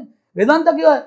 वो भाई क्या बोलते हैं, जब कोविड आया था ना, वेदांता के मालिक ने 20 करोड़ रुपए डोनेशन दिया था प्राइम मिनिस्टर फंड के अंदर। तो मुझे लगा बहुत भले इंसान है, इतना तो डोनेशन दे रहे हैं। तो मैंने उनकी कंपनी के अंदर 10 लाख रुपए के शेयर ले लिए। आज तक मैं बोले सफर ही करते आ रहा हूं, शेयर की प्राइस कभी ऊपर आई ही नहीं। वेदांता, अरे बड़ी बड़ी कंपनी डिविडेंड नहीं देती दोस्तों। रिलायंस देगी, रिलायंस देगी, ये देखिए 0.37%, 58% भी डिविडेंड नहीं देती। मेरा काम है धंधे में री इन्वेस्ट करूं। भाई मैं 10 नए धंधे खोल लूंगा, डिविडेंड क्यों दूं? मेरा काम है तेरी वेल्थ बनाना, तेरी शेयर की प्राइस बढ़ाना। मेरा काम डिविडेंड देना नहीं है। मतलब वापिस एक बार बता रहा हूं, डिविडेंड देती है वो कंपनी गलत नहीं होती, पर मैं बिल्कुल उस कंपनी में पहले ही देखता हूं कुछ लोग डिविडेंड 5%, मैं गवर्नमेंट कंपनी में पैसा डालता ही नहीं हूं। कोल इंडियन, फोल इंडियन, ये सब I don't like all this. थकी हुई कंपनी है यार, सारा डिविडेंड देती है। मैं डिविडेंड के लिए थोड़ी इन्वेस्ट करूंगा, मुझे 5-5% नहीं कमाना। अगर कमाना ही होता तो एफडी कर लेता। बराबर, मेरा काम है बहुत बड़ा होना चाहिए, जीरो भी हो जाए चलेगा, बट प्रगति करे। ओके, आई होप आपको समझ में। तो इस चैप्टर में और गहराई में समझेंगे। अभी तो खाली आपको वार्म अप करवा रहा हूं चैप्टर के नाम। बराबर, तो शॉर्ट टर्म में दो बोलो, वर्किंग कैपिटल और डिविडेंड। डिविडेंड दे कि ना दे ऐसा मत बोलना, मत दे। बराबर, आपको बुक पढ़नी है, बुक में हम देखेंगे क्या होता है, बहुत सारी थियरीज पढ़ेंगे, बी रेस्ट एश्योर। बट मैंने आपको मेरी सोच बताई। कोई भी अगर आप डिविडेंड देते हो ना, तो मैं तो आपकी कंपनी में पैसा डालूंगा ही। थोड़ा बहुत सही है देना, जैसा लिखा है। बराबर, बीकॉम वाला सीए वो होगा वेदांता का। वेदांता वाला बहुत शाना है, उसको पता है कि सब लोग हमारा लेक्चर नहीं करते, तो फिर वो ऐसा। ठीक है, लॉन्ग टर्म दोस्तों, लॉन्ग टर्म के अंदर भी पैसा डालना पड़ता है। बराबर, लॉन्ग टर्म के अंदर जो डिसीजन लेते हैं उसके लिए हम कैपिटल बजटिंग टेक्निक यूज करते हैं। जैसे मुझे एक मशीन लेना है, कितने करोड़ का? 200 करोड़ का। लू की ना लू? अरे बोलो ना, लू की ना लू? 200 करोड़ का मशीन लू की ना लू? आप बोलो प्लीज, बोलो प्लीज। 200 ले लो, क्या ही है नहीं, मुझे कैश फ्लोज देखने, उस मशीन से फायदा कितना होगा आने वाले 8 साल के अंदर, 10 साल उसकी लाइफ है, तो 10 साल का मैं फायदा देखूंगा। बट वो तो फ्यूचर में होगा, तो उसको मैं प्रेजेंट वैल्यू में कन्वर्ट करूंगा। ये फायदा फ्यूचर हो रहा है, उसको प्रेजेंट में लाएंगे, convert, capital budgeting, time value of money बराबर, और देखूंगा आज उस मशीन का खर्चा है कितना, 20 करोड़, और उससे फायदा होने वाला है 30 करोड़, उसको डिस्काउंट किया, डिस्काउंट किया, डिस्काउंट कैसे होता है ये सब बताऊंगा। फ्यूचर कैश फ्लोज को डिस्काउंट करना आपने मैथ्स में भी सीखा है, बट हम भी देखेंगे, उसको प्रेजेंट में लाएंगे। ओके, फ्यूचर को प्रेजेंट में लाएंगे। तो अगर मेरा फायदा होता है 22 करोड़, ओके, एज्यूम कर रहा हूं मैं 22 करोड़ होता है, 20 में से 22 हो रहा है, तो 2 करोड़ का फायदा है, तो असेट लूंगा। अगर मैं डिस्काउंट करूं और 18 करोड़ ही आ रहा है उसका बेनिफिट, खर्चा 20 करोड़ बट प्रेजेंट वैल्यू की तो 18 करोड़, तो नुकसान होगा, तो ऐसी मशीन में मैं पैसा डालूंगा नहीं। आई होप आपको समझ में आ गया। तो दो चीजें बोलो यूटिलाइजेशन ऑफ फंड में, short term, long term. Short term, long term. Short term में दो चीजें होती है, अरे बिना देखे यार, वर्किंग कैपिटल आपने सुना होगा, और दूसरा डिविडेंड दूं कि ना दूं, वो तो आपको बहुत गहराई में समझ में आएगा। डिविडेंड को समझने के लिए वेदांता को समझ लो, और दूसरा लॉन्ग टर्म को हम कैपिटल डिसीजन बोलते हैं, कैपिटल इन्वेस्टमेंट बोलते हैं, उसके लिए कैपिटल बजटिंग होता है, जो बहुत प्यारा चैप्टर है, फाइनल में तो और भी प्यारा है, जरूर देखेंगे, ठीक है। और लास्ट काम एक फाइनेंस मैनेजर का होता है, ओके, वो है परफॉर्मेंस को इवैल्यूएट करना। मैं हर साल मेरे परफॉर्मेंस को देखता हूं, भाई बड़ा बड़ा बड़ा बड़ा सेल की नहीं बढ़ा। दूसरा, मैं हर क्वार्टर देखता हूं। क्वार्टर का मतलब क्या होता है, हर 3 महीने लिस्टेड कंपनी को क्वार्टरली फाइनेंशियल स्टेटमेंट प्रेजेंट करना कंपलसरी है लिस्टेड कंपनी के लिए, बराबर। तो हर क्वार्टर भी मैं मेरा परफॉर्मेंस देखता हूं, एक सीएफओ देखता है, आर वी इंक्रीजिंग और नॉट, बिकॉज उनको शेयर होल्डर को बोलना पड़ता है, इन्वेस्टर प्रेजेंटेशन होते हैं। अगर आपका सेल कम हुआ ना, सब क्या हुआ है सर, चाइना में स्लो डाउन है, तो अभी केमिकल सेक्टर जो है ना, उसमें चाइना की वजह से स्लो डाउन बहुत ज्यादा हो रहा है, इसीलिए। तो क्या ये स्लो डाउन रहने ही वाला है? नहीं, ये शायद 1 साल और रह सकता है, ओके, उसके बाद वापस हम तेजी की ओर आ सकते हैं, बट मार्केट का तो कोई बता नहीं सकता, तो ये आपको पता होना चाहिए। You should know your performance, right? या ओके, ईयर ऑन ईयर देखना है, क्वार्टर ऑन क्वार्टर देखना है। इंट्रा फॉर्म, हमको हमी से चुरा लो, आपको खुद के साथ देखना है, बराबर, आपके सालों साल के प्रॉफिट देखने हैं, ओके। उसके बाद inter form, inter school competition सुना है आपने, इंटर स्कूल डिबेट कंपटीशन, बराबर। सेम वे इंटर फॉर्म, आपको अपने कॉम्पिटिटर्स के साथ भी देखना है, ओके। इंटर स्कूल में अलग अलग स्कूल के लोग आते हैं और डिबेट करते हैं, सेम वे आपको अपने कॉम्पिटिटर्स से देखना है, बजाज ऑटो को, अतुल ऑटो को देखना है, बराबर। उसके बाद दूसरा लेते हैं सन फार्मा को, लुपिन को देखना है, आपको पता हो तो, नहीं पता तो टेंशन न खोलो, देखते रहूंगा। और बोलो, ये खाली सीएफओ करेगा कि इन्वेस्टर भी करेगा? आप भी तो करते हो परफॉर्मेंस को इवैल्यूएट। कैसे करते हैं? कैसे करते हैं? रेशियो एनालिसिस से। बोलो कैसे करते हैं? Ratio, ratio, ratio. दुनिया में 2 इन्वेस्टिंग होते हैं, वापिस एक बार हम इन्वेस्टिंग पे आ गए, बराबर। एक है फंडामेंटल, दूसरा टेक्निकल। वापिस एक बार बोलो, क्या है फंडामेंटल? फंडामेंटल का मतलब रेशियो देखना, अरे यार रेशियो रेशियो। टेक्निकल का मतलब वो चार्ट और ये सब देखना। चार्ट और ये सब में मजा नहीं है, क्यों? अरे यार वो उसमें बोलते हैं भाव भगवान जी, प्राइस इज गॉड, तो वो प्राइस बढ़ रही है तो और बढ़ेगी, उनको रेशियो से कोई लेना देना नहीं है। और फंडामेंटल इन्वेस्टिंग, जिसके अंदर बहुत लोग करोड़ों रुपए कमाते हैं, लाइफ टाइम शेयर रखना है कि नहीं, उसको फंडामेंटल इन्वेस्टिंग बोलते हैं। तो ये भी उसका एक छोटा सा पार्ट है।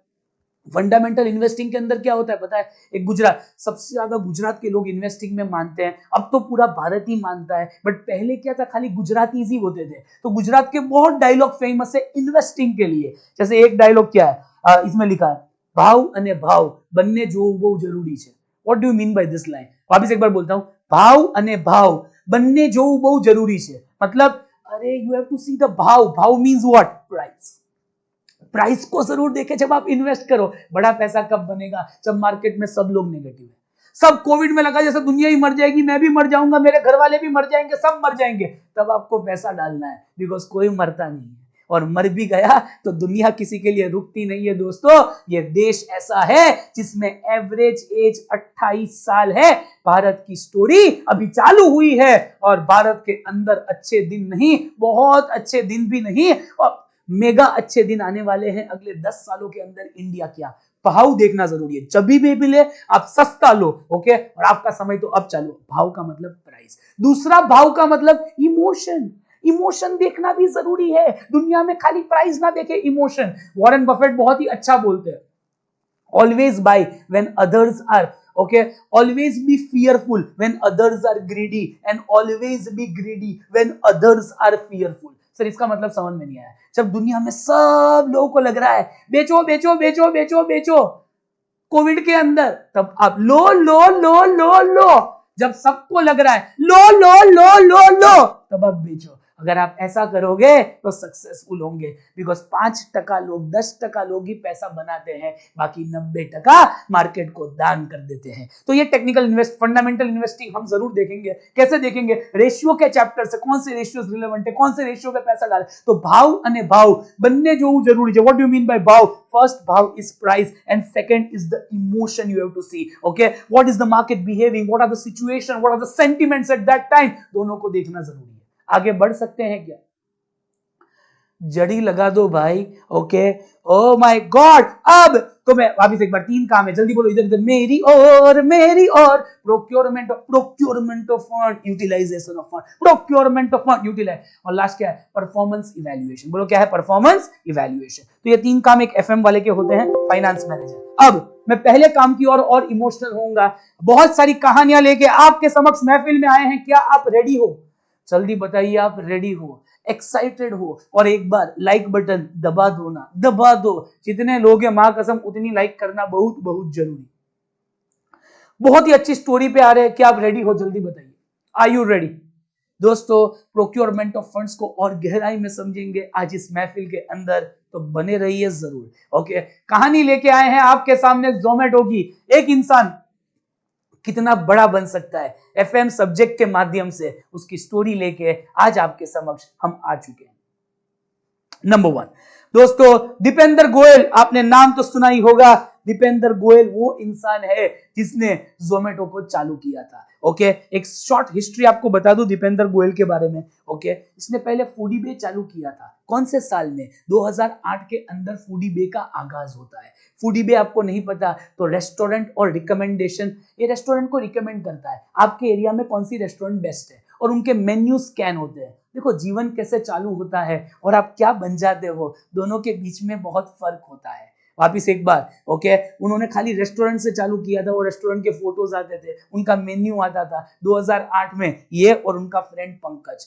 आपको खाली बता रहा हूं, एक आम इंसान अगर चाहे तो क्या कर सकता है। ओके, 2008 की ये बात है।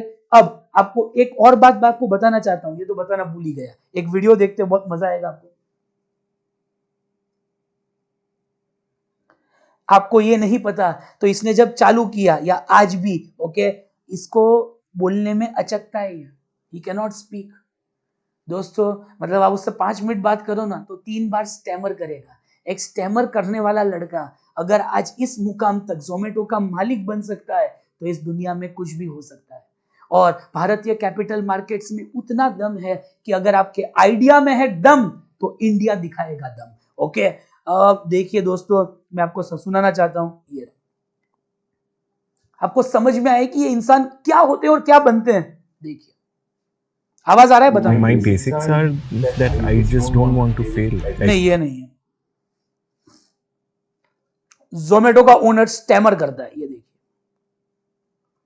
If I could now switch and ask you a question, it's a very very personal question and I don't know how you will take it. थोड़ा तो स्टैमरिंग का इशू था पहले, अभी भी है, अभी भी है। अभी कर तो रहा हूँ स्टैमर। कॉन्शियस हो जाते हैं कि हम में कुछ कमी है या अलग है। How have you dealt with something like this? अभी भी होता हूँ conscious. It makes me nervous still. I had to mentally prepare myself to do this. It wasn't a straight up walk in and chill and do this. So because it takes a lot of effort from me. Calories लगती हैं मेरे को ये सब करने में because stammer. And this was since childhood. Since childhood. Now I am at a point here, bro, you don't have a choice. So show up and do what you need to do. If you had to look back, have you avoided? Because I've seen बहुत सारे stage presence नहीं किया आपने over the years. You've not been at events. Just You've one not done reason. interviews. Just one reason.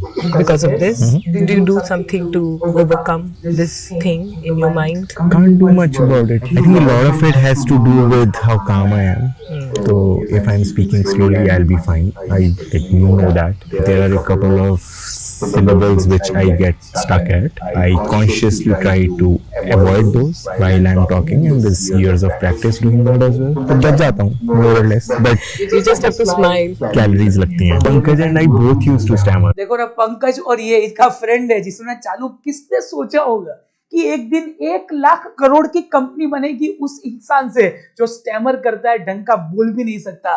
Welcome to Indian capital markets guys, जिसमें कुछ भी हो सकता है। Oh, Pankaj also. Pankaj I've not interacted with. Pankaj and I both used to stammer. So ये लड़की उसको हर बार बुलाती थी, उसकी फ्रेंड है कॉलेज की, बोले तो इंटरव्यू के लिए आ आ आ, ये हर बार एक नया बहाना बनाता था। क्यों? बिकॉज इसको बोलने में शर्म आती है, ये बोल ही नहीं सकता। ओके, और ऐसा इंसान अगर इधर पहुंच सकता है तो इंडियन कैपिटल मार्केट में क्या हो सकता है। अब मैं आपको जोमेटो का एक थोड़ा सा हिस्ट्री दिखाता हूं कि प्रोक्योरमेंट ऑफ फंड्स कैसे होता है। हम खाली पहले पॉइंट पे है, procurement of funds. Procurement of fund के अंदर कैपिटल स्ट्रक्चर है, टाइप्स ऑफ फाइनेंसिंग है, कॉस्ट ऑफ कैपिटल है, बराबर न जाने कितने टॉपिक्स है। ध्यान से सुनिए। नंबर 1, सबसे पहला पैसा जोमेटो में, जब जोमेटो के मालिक को भी शायद भरोसा नहीं होगा, दीपेंद्र गोयल को, तब भरोसा था एक इंसान को जिसका चेहरा हम आपके सामने ला रहे हैं और प्रोक्योरमेंट ऑफ फंड्स को लाइव समझा रहे हैं, वो है संजीव पिखचंदानी। दोस्तों, ये ओनर है Naukri.com का। इसको 2000 में जब इंडियन रेवोल्यूशन हुआ था ऑनलाइन इंडस्ट्री का, ऑनलाइन इंडस्ट्री में मेक माई ट्रिप आया था, याहू आया था, गूगल आया था, तब एक Naukri.com भी आया था। इसने इतना पैसा बनाया था उस वैल्यूएशन से, Naukri.com से, कि इसको पता था एक और रेवोल्यूशन आएगा और वो आने वाला है जोमेटो का यंग इंसान। आपको नहीं पता होगा क्या वैल्यूएशन था। ओके, मैं उनसे ही सुनवाता हूं ताकि आपको मजा आए और उसके बाद हम आगे बढ़ेंगे, इसी कहानी को कंटिन्यू करेंगे लाइव आपके सामने। दीपेंद्र बोलेगा एक और बात, किधर गया वो, ये रहा। ध्यान से सुनिएगा, कितनी मस्त कहानी, आपको इतना मजा आएगा और प्यार बढ़ेगा आपका सब्जेक्ट के प्रति और एंटरप्रेन्योरशिप के प्रति कि आपको लगेगा ओ माय गॉड। देखिए, How was your meeting with Sanjeev? he had all the math 2008 के अंदर संजीव से आप कैसे मिले? done in his head. I go there, he said, "Are you raising money?" I said, "Yes." कितने पे क्या चाहिए? I said, इतने पे ये चाहिए। I said, $1.5 million pre, $500,000 fundraise. कहता, "I'll give you $1 million for 1/3 of the company." मैं आपको $1 मिलियन दूंगा, अर्थात मैं आपको दूंगा 8 करोड़ रुपए, बराबर $1 मिलियन, 8 करोड़ रुपए।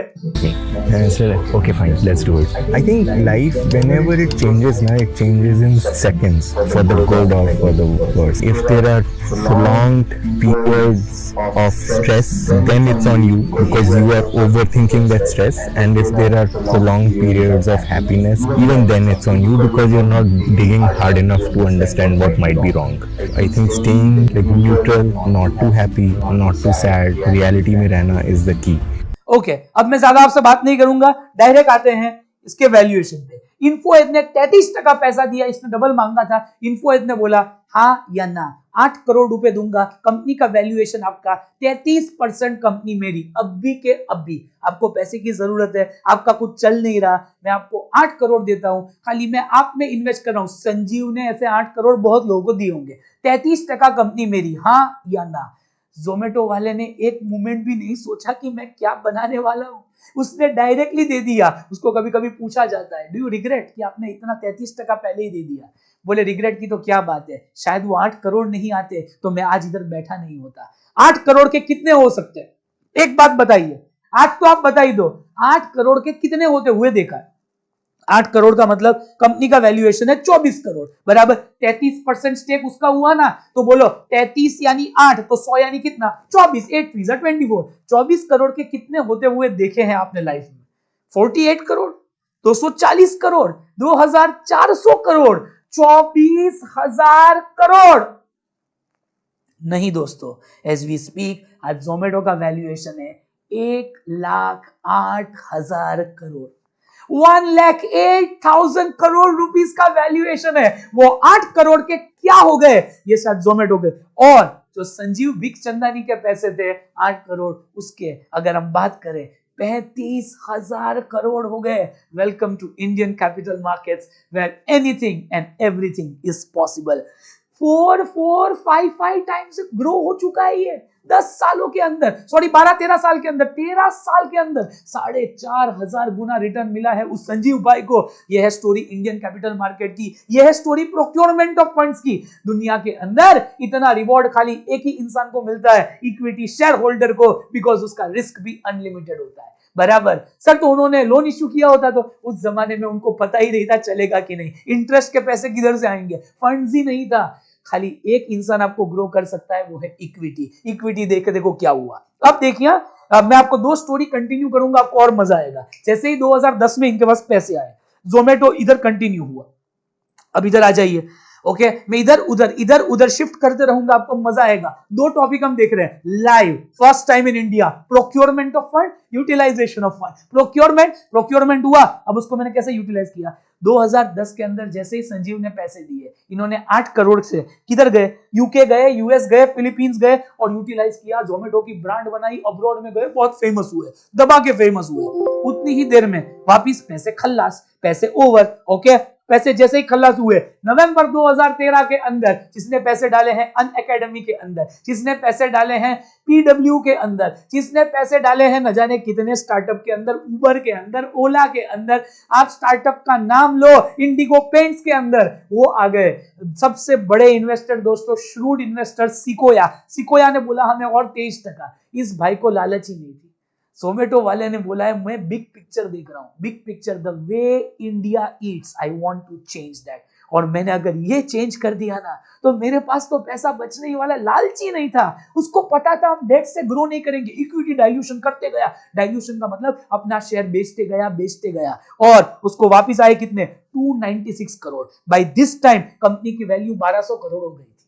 24 करोड़ से 1200 करोड़ ये इंसान वैल्यू बढ़ा चुका था। और जैसे ही पैसे आए, इसने अब क्या किया, 2015 के, आई थिंक 2010 के बाद और भी लोग आए होंगे, ओके, ये देखो और भी लोग होंगे शायद 2010 के बाद। तो इन्फो एज आ गया। इन्फो एज का मतलब वापिस संजीव बिग चंदानी वापिस आ गया। बीच में शायद उसने स्टेक बेच दिया होगा अपना संजीव भाई ने। संजीव भाई वापिस आए सिकोया को देख के, यार ये सिकोया डाल रहा है, मतलब ये तो और बड़े होंगे। हाँ, डेफिनेटली होंगे। इन्फो एज वापिस एक बार आता है 8% शेयर के साथ। अब उनको बोला 480 करोड़ दो संजीव भाई वापिस आते हैं अप्रैल 2015 के अंदर, और पैसे चाहिए 480 करोड़। कंपनी का वैल्यूएशन 6400 करोड़ पहुंच चुका था, 6400 करोड़। और बाजू में यूटिलाइजेशन ऑफ फंड भी चालू था, प्रोक्योरमेंट, यूटिलाइजेशन, प्रोक्योर। गेम तो देखो जोमेटो की, जोमेटो शायद और बड़ा होते गया 2015 में, जब किसी ने सोचा भी नहीं था कि हम रेस्टोरेंट डिलीवरी का धंधा चालू कर सकते हैं, तब स्विगी ने चालू किया था। किसने चालू किया था? स्विगी ने। और जोमेटो स्विगी की देखी करके सेकंड चालू हुआ। हमेशा ये मैटर नहीं करता आप कब चालू करो, पर ये जरूर मैटर करता है आप कैसे चालू करो। देखिए 2015 के अंदर स्विगी के साथ साथ, ओके, एक और इंसान आया था। ये क्यों भाई बड़ा नहीं हो रहा? हो जा भाई, प्लीज हो जा। ए यार ये क्या हो रहा है तुझे? ओके, ऑलरेडी बड़ा है। ओ, आपको तो यही दिख रहा था, आपको वो दिख ही नहीं रहा। सॉरी, ये रहा, ठीक है। इधर देखिए, सिकोया कैपिटल ने 296 करोड़ डाले। उसके बाद वापिस एक बार इन्फो एज ने डाले 2014-15 में। और उसके बाद ये देखिए 2015 में इनकी देखा देखी करते हुए ये स्विगी के साथ साथ जोमेटो भी 2015 में आ गया। 2017 में जोमेटो ने अपना जोमेटो गोल्ड लाया, जिससे शायद जोमेटो की लाइफ बदल गई। बेस्ट डिसीजन था जोमेटो का उसका गोल्ड लाना। अब देखिए 2017 में वापस कौन आया? ओके, आते ही गए लोग, इस ट्रेन में लोग चढ़ते गए और ये इंसान बिना लालच के सबको स्टेक देते रहा और पैसा आते गया। जैसे ही पैसा आते गया ये इन्वेस्ट करते गया और जोमेटो की ब्रांड वैल्यू बढ़ाते रहा। उसको पता था ये बहुत बड़ी चीज होने वाली है। ओके, वीवाई कैपिटल आया फेब के अंदर, एंड फाइनेंशियल आया 19% 1600 करोड़ रुपए लेके। तब तक कंपनी की वैल्यू हो चुकी थी 8000 करोड़। उसके बाद दूसरी बार एंड आया, कब आया? अक्टूबर में। 6 महीने के अंदर इन्होंने कंपनी की वैल्यू 16000 करोड़। जिस हिसाब से ये ग्रो हो रहे थे, इनको समझ में नहीं आ रहा था हम कर क्या रहे। बड़े लोग, बड़े सिकोया, टाइगर ग्लोबल, ये नंबर 1 प्राइवेट इक्विटी फर्म से जब ये पैसा डालती है, आंख बंद करके आपका धंधा सही नहीं है, बहुत सही है, श्रूड लोग हैं अंदर। ओके, और जोमेटो अपनी गेम बढ़ाते गया। उसके बाद जुलाई 2021 की बात है जब इन सब को टाइम आया अपना स्टेक बेचने का। कब? बिकॉज जोमेटो पब्लिक हो रहा था। ओके, जोमेटो ने उबर ईट्स को भी एक्वायर किया ताकि और वैल्यू बढ़े। उसके बाद 2001 में पब्लिक हुए, उसके बाद यूएई में गए जोमेटो, दुबई के अंदर गए।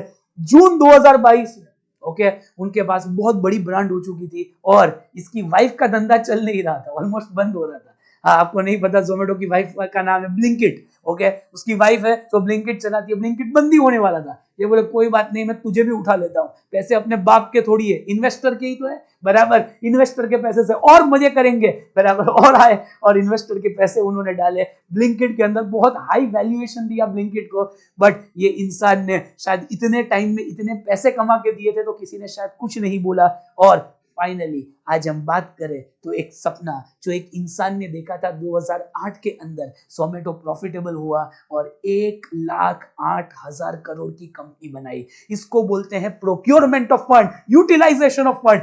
लाइव एवर हमने 13 साल देखे जोमेटो के 10 मिनट के अंदर और एक टॉपिक समझा कि एफएम कितना बड़ा सब्जेक्ट हो सकता है। एक लड़का दोस्तों ये रहा, हकलाता था, बोल नहीं पाता था, जिसने एक ऐसे सिटी से आता है, ही कम्स फ्रॉम मुक्सात। मुक्सात सिटी आपको नहीं पता जिसका पॉपुलेशन है 1.5 लाख। अरे सेंसस के मुताबिक 1.5 लाख पॉपुलेशन के सिटी से एक लड़का आता है जो एक ही चीज चाहता है, पूरा भारत को मैं बदल दूं जैसा वो खाना खाता है, होम डिलीवरी ला दूं, मैं भारत की आदत बदलने आया हूं। लिटिल डिड यू नो कि मैं एक दिन 1 लाख करोड़ की कंपनी बनाऊंगा। 1.5 लाख तो मेरे सिटी का पॉपुलेशन है और मैं 1 लाख करोड़ की कंपनी बनाऊंगा और इतना वेल्थ बनाऊंगा इतने लोगों के लिए। इनको कुछ नहीं आता था, बराबर, पर इनका बिजनेस करने का तरीका बहुत अच्छा था और इनका सीएफओ बहुत अच्छा था कि लाइन बाय लाइन ये फंड रेस करते गए, पैसे आते गए और पैसों से पैसों का खेल होते गया। कुछ भी मुमकिन है दोस्तों, it's the power of FM. इनको ढूंढते हुए टाइगर ग्लोबल भी आए, सिकोया भी आए, एंड फाइनेंशियल भी आए, जो बड़े बड़े इन्वेस्टर हैं। कुछ दिख नहीं रहा, आपको ही नहीं दिख रहा होगा, बाकी तो सही है सब, ठीक है। आगे बढ़ेंगे। स्क्रीन फ्रीज हो गई, ओके। ओ, मुझे तो सही दिख रहा है।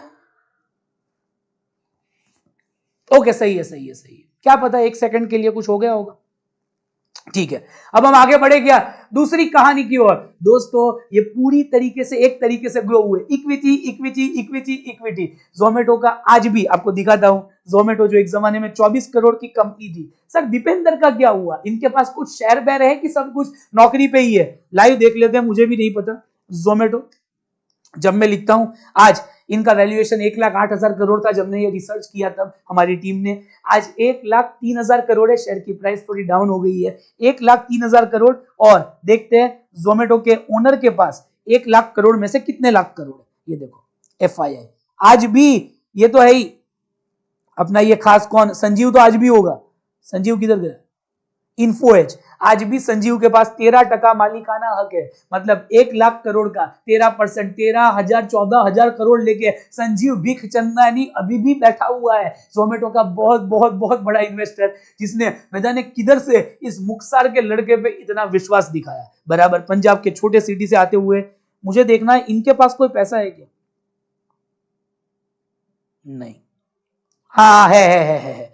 भगवान इसको तो कुछ दिया है बेचारे को, इतनी मेहनत की। ओके, कभी कभी क्या होता है, आप मेहनत करते हैं तो आपका शेयर है कि नहीं ये जानना था। इसको जोमेटो पे भरोसा अभी भी है, बट धीरे धीरे अपना स्टेक कम, 4% शेयर है, मतलब 4,000 करोड़ दीपेंद्र के पास है, जो एक सपना लेके आया था। देखो इसको लालच नहीं थी, ये चाहे तो शायद वो डाइल्यूट ही नहीं करता, मैं मेरा शेयर नहीं बेचूंगा, तो कभी भी जोमेटो बड़ा नहीं होता। इधर से पैसे आए, ये डालते रहा, और देखिए आज जोमेटो क्या हो चुका है। दोस्तों एक दूसरा एग्जांपल, अब ये सब भी वही लिखा है जो मैंने आपको समझाया। एक और एग्जांपल हो जाए कि नहीं, जल्दी बताइए। A journey of 13 years from a small city of 1 person। एक और एग्जांपल हो जाए, जल्दी बोलिए। अरे साहब जल्दी बोलो रे, थोड़ा लेट हो रहा है साहब, मुझे बहुत पढ़ाने का है। एक और एग्जांपल हो जाए कि ना हो जाए।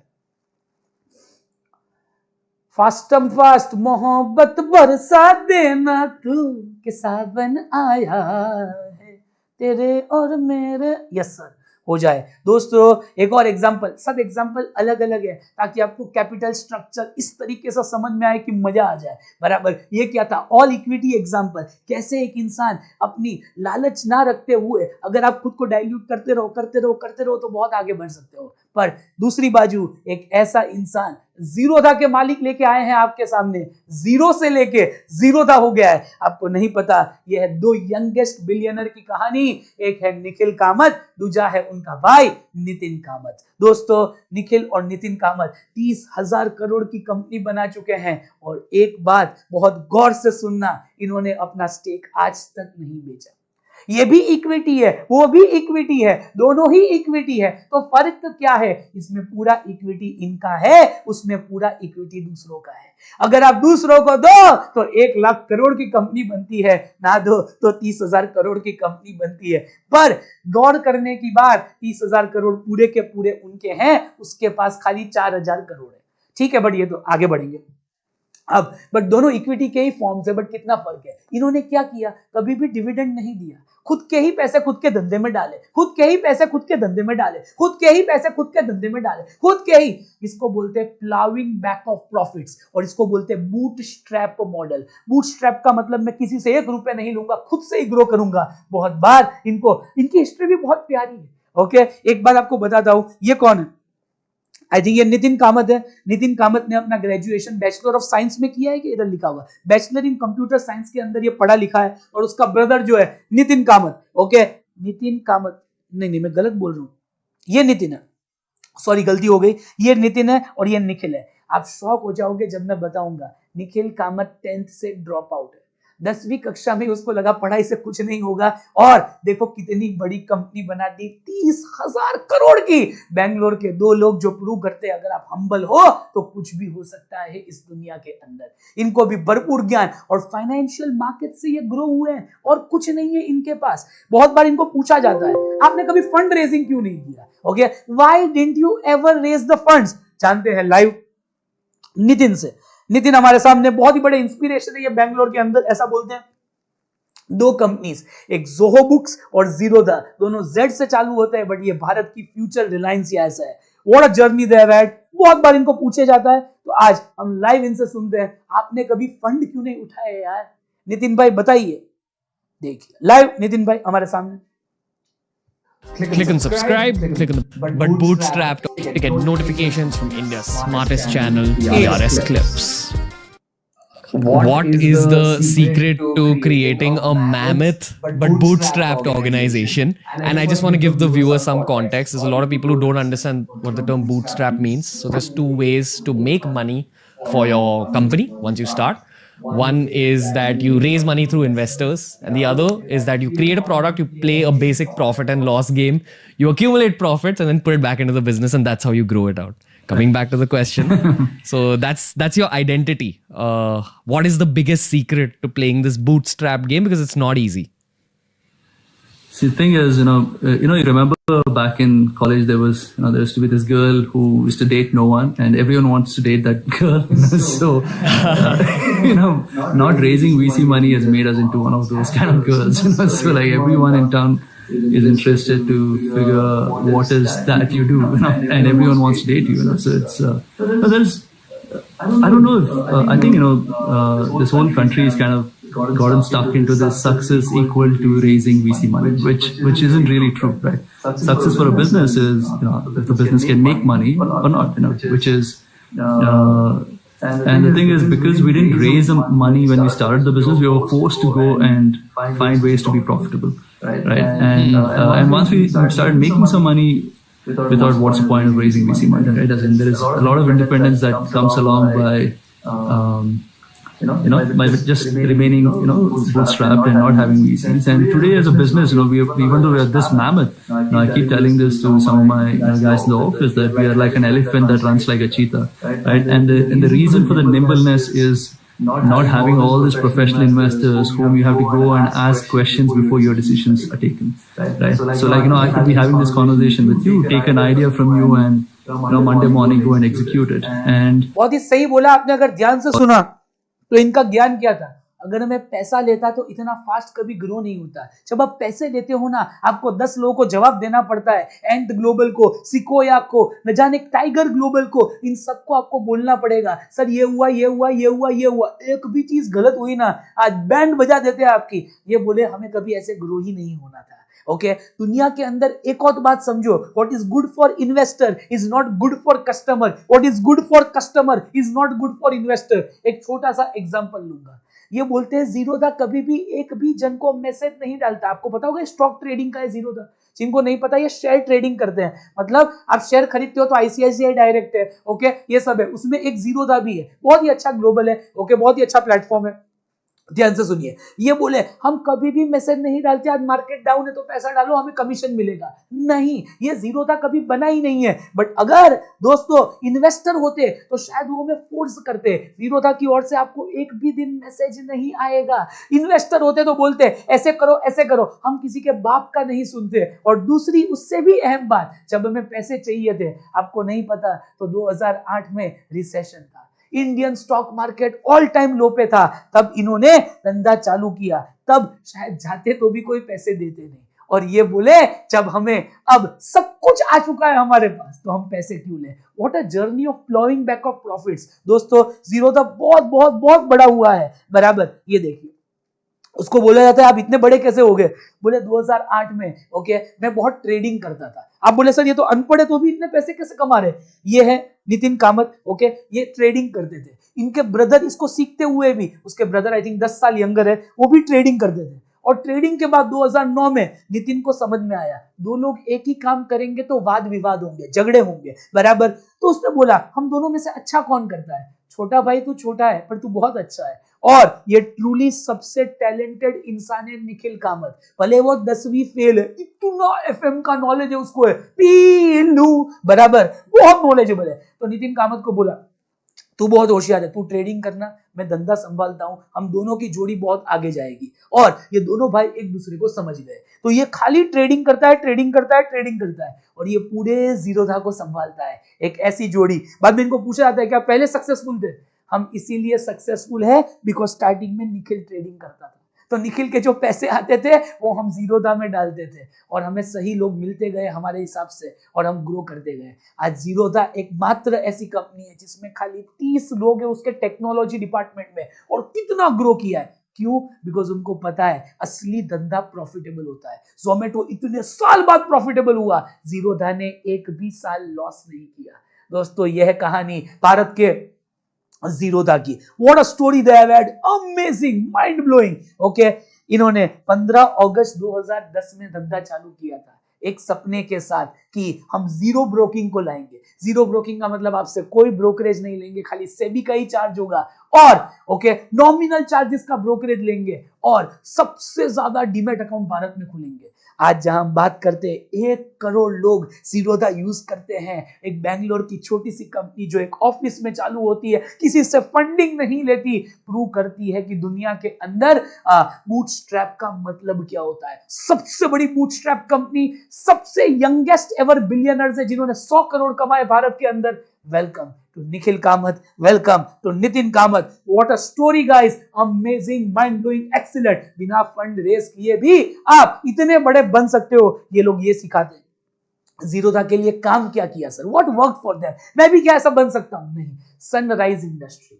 2 इंडस्ट्री होती है दोस्तों, एक सनराइज होती है, एक सनसेट होती है, मतलब सूरज उगती इंडस्ट्री और सूरज कम होती हुई। फाइनेंशियल मार्केट सबको पता था, स्टॉक मार्केट सबको पता था, सनराइज इंडस्ट्री थी। और ये तब आए जब कोई नहीं था, लोगों का भरोसा उठ चुका था, स्टॉक मार्केट स्कैम है, स्कैम है, स्कैम है, बिकॉज एकदम स्टॉक मार्केट डाउन हुआ था, लोगों की वेल्थ खत्म हो गई थी, और तब इनको पैसा कौन देता, ब्रोकिंग हाउस को, और तब उन्होंने ब्रोकिंग हाउस चालू किया। इसीलिए बोलते हैं stay in sunrise industry at any cost and go out of sunset industry at any cost. मतलब ये सनराइज इंडस्ट्री ऐसी इंडस्ट्री में थी जिधर ग्रो होने वाली है, और अभी तो इनकी महफिल खाली चालू हुई है दोस्तों। जीरोधा इतना बड़ा हो गया है कि शब्दों में बयान नहीं होता। ये देखिए जीरोधा का यूटिलाइजेशन ऑफ फंड्स दोस्तों, जीरोधा बड़ा होते गया और पैसे। ये तो जोमेटो का है, जीरोधा का किधर गया भाई, ये रहा लाइव। एसएम का बैच कंप्लीट हो गया, बहुत समय हो गया एसएम को कंप्लीट होते हुए। एफएम का भी एक लेक्चर होने आया आज। 2010 दोस्तों जीरोधा ने अपना धंधा चालू किया। 2013 में इनको समझ में आया इंटरनेट ही फ्यूचर है, तो इंटरनेट के अंदर अपना प्लेटफॉर्म, ओके, जो निखिल था वो ट्रेडिंग से पैसे कमाता और इन्होंने टेक्नोलॉजी प्लेटफॉर्म बनाया। उसके बाद जीरोधा वर्साटिल आए, जिसमें लोगों को एजुकेट किया कि इन्वेस्टिंग क्या हो सकता है, बिकॉज निखिल की तो पूरी लाइफ इन्वेस्टिंग से ही आई है। निखिल अपने आप में बहुत ही अच्छा इंसान है। अब इसने किसमें पैसे डाले ये मैं आपको बाद में बोलूंगा, आगे बढ़ेंगे। इन्होंने रेन मैटर फंड चालू किया। रेन मैटर का मतलब जो इंडियन स्टार्टअप को पैसा देगा। अगर आपका छोटी सी कंपनी है, 10-20 करोड़ आपको चाहिए, निखिल आपको देगा। और इससे इन्होंने जो 3 कंपनी में पैसा डाला है वो 3 इतना मल्टीप्लाई हो चुका है, शब्दों में बयान नहीं, अमेजिंग। उसके बाद सितंबर 2015 ये वो साल था जिसने शायद जीरोधा के लिए सब कुछ बदल दिया। उनका काइट ट्रेडिंग प्लेटफॉर्म आया। काइट बराबर मतलब पतंग उड़ाओ, शेयर के प्राइस भी उड़ेंगे। दोस्तों काइट प्लेटफॉर्म इतना अच्छा था कि जीरोधा को पहचान मिली। 1 लाख डीमेट अकाउंट हो गए 2016 में। तब इनको पता नहीं था एक दिन 1 करोड़ होंगे। 1 lakh is just the beginning. देखो कभी कभी क्या होता है, 2010 से 2016, 2008 से 2016 इनकी हवा टाइट हो गई थी। 1 लाख अकाउंट में भी ये तो बहुत खुश थे 2010 से। अरे यार 8 साल में 1 लाख अकाउंट खुले, और उसके 8 साल के अंदर वो 8 साल और ये 8 साल के अंदर 1 lakh multiply by 100, 1 crore account खुल गए। 100 टाइम्स जीरोधा ग्रो हुआ है दोस्तों 8 साल के अंदर, 100 गुना जर्नी। व्हाट ये धंधे का पावर है, मैं आपको क्या ही बताऊं। कॉइन प्लेटफॉर्म आया, इंडिया का सबसे बड़ा ब्रोकर जीरोधा बना, 10 लाख अकाउंट पास हुए। और देखो 2019 तक भी ज्यादा ग्रो नहीं हुआ, ओके। और 2019 से 2022 जीरोधा की लाइफ बदल गई जैसे, ओके। जीरोधा के प्रॉफिट इतने हुए, अप्रैल में हाईएस्ट हुआ। कहने का मतलब है 2020 में स्टार्टअप ऑफ द ईयर इनको अवार्ड मिला। Most profitable bootstrap startup, bootstrap का मतलब जिसने खुद के ही पैसे यूज किए। Most profitable bootstrap startup in India till date is Zerodha. Zerodha को आज भी बोला जाता है आप पब्लिक क्यों नहीं जा रहे? बोले क्यों नहीं जाए, हमारे पास इतने पैसे। पब्लिक में हम तब जाते हैं जब हमें पैसे चाहिए, हमें कभी कम नहीं पड़ेंगे। We are true profitable. लोग आज भी क्रिटिसाइज करते हैं निखिल तो पढ़ा लिखा नहीं है, निखिल क्या नहीं है। तो बहुत लोगों को अश्नीर का हम ये डायलॉग जरूर सुनाना चाहेंगे। अश्नीर ग्रोवर बड़ बोले, सब जानते हैं, बहुत ही अच्छा बोलते हैं और ज्यादा भी बोलते हैं, ओके। दोनों तरीके से ही अश्नीर है। किधर गया अश्नीर? आई थिंक हमने सेव तो रखा था। अश्नीर भाई तुम किधर हो? ओ मिल गया, उधर ही था, दिख नहीं रहा था, कोपचे में था। ये देखिए अश्नीर भाई आपके सामने। Nikhil, Nitin, of course, they're very dear friends. I speak to them quite a few times. I find them exceptional people. यार कोई भी अगर 1250 करोड़ का प्रॉफिट कमा रहा है, 1250 करोड़ का तो खाली प्रॉफिट है भाई, 1250 करोड़ जीरोधा का।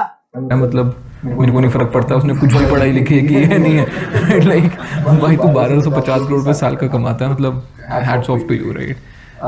एंड ऊपर से पढ़ाई लिखाई नहीं करी तो मतलब और भी अच्छा है। टाइम वेस्ट भी नहीं किया।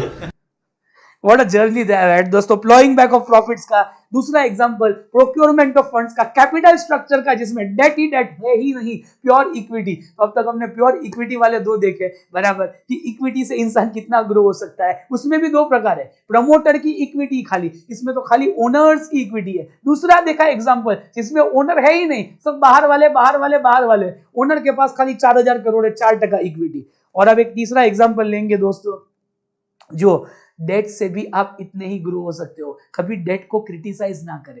आपको देखना है आपका धंधा कैसा है।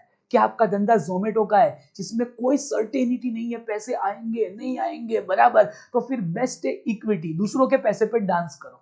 क्या आपका पैसा जीरोधा का है, आपको पता है आपको ज्यादा पैसा नहीं लगेगा, आपको धंधा बनाना आता है, आप चैंपियन हो, तो फिर आप जीरोधा के मॉडल पे जाइए।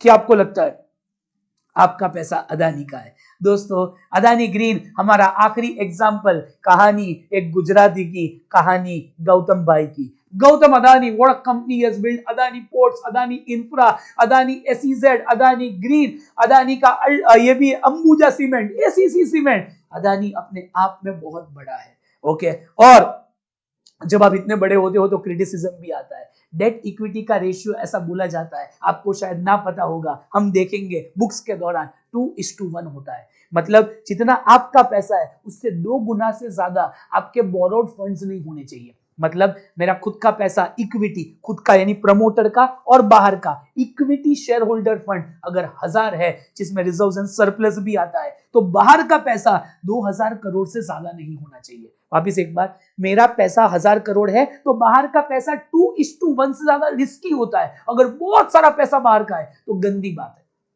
और अदानी ग्रीन एक ऐसी कंपनी, आपको नहीं पता तो अदानी ग्रीन क्या करती है, सोलार बनाती है, विंड एनर्जी में ये कंपनी है। ये सब ऐसे क्षेत्र हैं जिसमें ह्यूज कैपेक्स चाहिए। कैपेक्स का मतलब कैपिटल एक्सपेंडिचर बहुत ज्यादा चाहिए, सोलार पावर प्लांट डालने के लिए, सोलार के इंस्टॉलेशंस करने के लिए, विंड एनर्जी के लिए। ये सब आज से 5 साल बाद के धंधे हैं दोस्तों, अभी भी बूम पे ही यही है। इनमें बहुत कैपेक्स चाहिए। अब या तो कैपिटल कब आएगा, जब आप अपना शेयर डाइल्यूट करो। अदानी उसमें नहीं मानता। अदानी को पहले से पता है इस धंधे का पावर कितना है, इस धंधे में कितना दम है, तो क्यों ना मैं उधारी लूं, मार्केट से मैं बोरोड फंड्स लूंगा और मैं उनको 8-10% दे दूंगा। ओके, 8%, 10%, 8%, 10, जो भी लोन 12% हो तो भी मैं दे सकता हूं, बिकॉज मुझे पता है मेरा धंधा बढ़ने ही वाला है। तो Gautam Adani pure entrepreneur, pure business mindset के साथ debt debt debt debt debt debt debt इतनी डेट ले ली कि ना पूछो। अदानी का डेट इक्विटी रेशियो देख लेना एक बार, देख जरूर लेना, शर्माना मत। 7.42। क्या ये हाई है? नहीं, very very very very high. आप किसी को दिखाओ ना, इन्वेस्टर को, दूर दूर दूर। बिकॉज कल उठ के अगर कुछ भी गलत होता है, वापिस एक कोविड आता है, तो कोई बर्बाद होगा नहीं होगा, अदानी जरूर होगा। इतना पैसा यार। और जब समय खराब आता है ना, तब कोई भी सोलार नहीं लगवाता, कोई कुछ नहीं करता। विंड एनर्जी क्या, एक चीज आपकी, जब समय खराब होता है और तब आप पैसे किसको दोगे? आपने अगर डिबेंचर्स इश्यू किए हैं, लोन लिया है, उनको तो इंटरेस्ट देना ही पड़ेगा, उसमें कोई ऑप्शन। इक्विटी के अंदर क्या है, कोई सर्टेनिटी नहीं, आपको देना है तो दो, डिविडेंड नहीं देना तो कोई फोर्स नहीं होता, पर डेट में तो आपको देना ही है। ओके, इसीलिए तो अदानी, पर अदानी एक ही ऐसा इंसान है जिसको शायद आता है ये सब संभालना। ओके, ये करती क्या है, सोलर पावर प्लांट बनाती है, विंड पावर बनाती है, हाइब्रिड प्रोजेक्ट्स बनाती है और सोलर के पार्क्स बनाती है। दोस्तों ये देखिए, ये आपको विंड मिल दिख रहा है, ये गौतम अदानी का स्टोरी है। ओके, टाइम्स नाउ के अंदर हम ये देख रहे हैं, ये फोटो। अब ये देखिए इसका डेट कितना ज्यादा है। एक बाजू में आपको डेट दिखाऊंगा, दूसरी बाजू सेल्स दिखाऊंगा। अगर आपका ऐसा मॉडल है ना, तो डेट ओके है आपके लिए, नो प्रॉब्लम, प्रोवाइडेड आपका मॉडल ऐसा होना चाहिए। बट पहले ये दिखाने के पहले दोस्तों, लाइव हम गौतम भाई से कुछ पूछते हैं। गौतम भाई आ जाइए स्क्रीन पे। दोस्तों गौतम भाई को बहुत बार बोला जाता है, इतनी उधारी लेके किधर जाओगे, क्या आपको रात को नींद आती है? कल उठ के 19-20 भी हो जाए, बैंक वाले तो बजाएंगे, दे दे दे दे। हिडनबर्ग इतना खराब लिखता है बराबर। आपको गौतम भाई नींद आती है कि नहीं आती? लाइव हमारे सामने गुजरात के महाबादशाह नरेंद्र मोदी के भैया, और न जाने और क्या क्या बोला जाता है इनको। दोस्तों गौतम भाई लाइव, गौतम भाई को डेट के बारे में बहुत लोग पूछते हैं, 2 मिनट सुनते हैं। गौतम अदानी, इंग्लिश इनका थोड़ा कमजोर, बट एफएम के लिए दिमाग चाहिए, इंग्लिश नको। Let us also look at another concern that has been raised by some of your critics, that the Adani Group is highly over-leveraged. और उसमें सबसे ज्यादा ओवर लिवरेज का मतलब डेट। लीवर आपने बहुत लिया हुआ है, डेट आपकी बहुत है। वैसे हम चैप्टर चालू करेंगे तो आपको और प्यार होगा, और मजा आएगा। ओके, तो पूछा था ओवर लिवरेज है, आप इतना ज्यादा कर्ज क्यों लिया है? It has a debt of close to 2 lakh crores. What gives 2 lakh crore, 2 lakh multiply by 70, पूरा ये अदानी ग्रुप पे 2 लाख करोड़ का कर्जा है। नींद आती है आपको? कल उठ के यार धंधा नहीं चला तो, कुछ रिस्क हुआ तो, आपको रिस्की से भी रिस्की हो। gives you the confidence that you can maintain this debt and repay it? See Raj, I must confess that I am greatly surprised by the conversations. ये ऐसा मुझे लग रहा है देख के बोल रहे हैं थोड़ा उधर से, बट कोई बात नहीं, हमारा क्या है, अपने को तो ज्ञान झाड़ रहे हैं, देख लो। Around our date. बराबर, We are financially very strong and secure. ये तो हर इंसान बोलता है, बट इसके लिए क्या गौतम भाई कुछ प्रूफ दे रहे हैं? Such noises are coming mainly from two categories. बराबर. The first category is of the people who are not doing deep diving to understand the deep. मतलब बोल रहे हैं पहला उस जगह से आवाज आ रहा है जिसने शायद हमारे क्लास नहीं लिए, तो क्या बोलते हैं डेट इक्विटी तो ज्यादा है, ज्यादा है. अरे ढोकले, अदानी का कमेंट तो सुनना. 10 nuances of debt and finances of company. I'm sure scripted he interview है ना, उसमें तो स्क्रिप्टेड ही होता है ना, क्यों नहीं होता? धंधा है यार ये. if they make an effort to understand the financial statements, बराबर. all the misgivings about debt will disappear. Okay. However, बराबर. there is second category of people हाँ हाँ हाँ. with a vested interest, okay. deliberately creating confusion and misunderstanding अरे भाई point पे आ रहे. to tarnish the reputation of the group. बराबर. आगे बोलिए. The fact of the matter हाँ हाँ. is that in the past 9 years, our profit has been growing at twice the rate of our debt. बस अब ये काम की बात बोली. प्रॉफिट हमारा इतना ग्रो हो रहा है तो डेट का टेंशन क्या है? लाइव देखते हैं गौतम क्या सच बोल रहा है कि झूठ. गौतम भाई देखते हैं क्या आपका प्रॉफिट उतना ही बड़ा है जितना आप बोल रहे हैं? बराबर. तो कोई टेंशन देखिए. अभी अपने पास इतना डेटा तो अवेलेबल नहीं है. 1 2 3 4 5 6 7 अवेलेबल है. ठीक है, 7 साल का. तो 500 करोड़ का सेल था, नॉट बैड. अगले साल 3 गुना सेल हो गया दोस्तों, 1500 करोड़ का. उसके अगले साल 2000. और डेट भी देखते हैं साथ साथ. डेट भी देखना, इधर डेट पे आते हैं. ये रहा बोरोइंग्स को डेट बोलते हैं, आपको नहीं पता तो बोरोइंग्स. ओके, ये रहा 4000 करोड़ की उधारी थी डेट, उससे सेल हुआ 500 करोड़. अब बोल रहे हैं हमने डेट बढ़ाते गए तो सेल भी बढ़ाते गए. देखिए अब डेट हो गई डबल. कितनी हो गई? डबल. मतलब 10,000 करोड़ की डेट हो गई.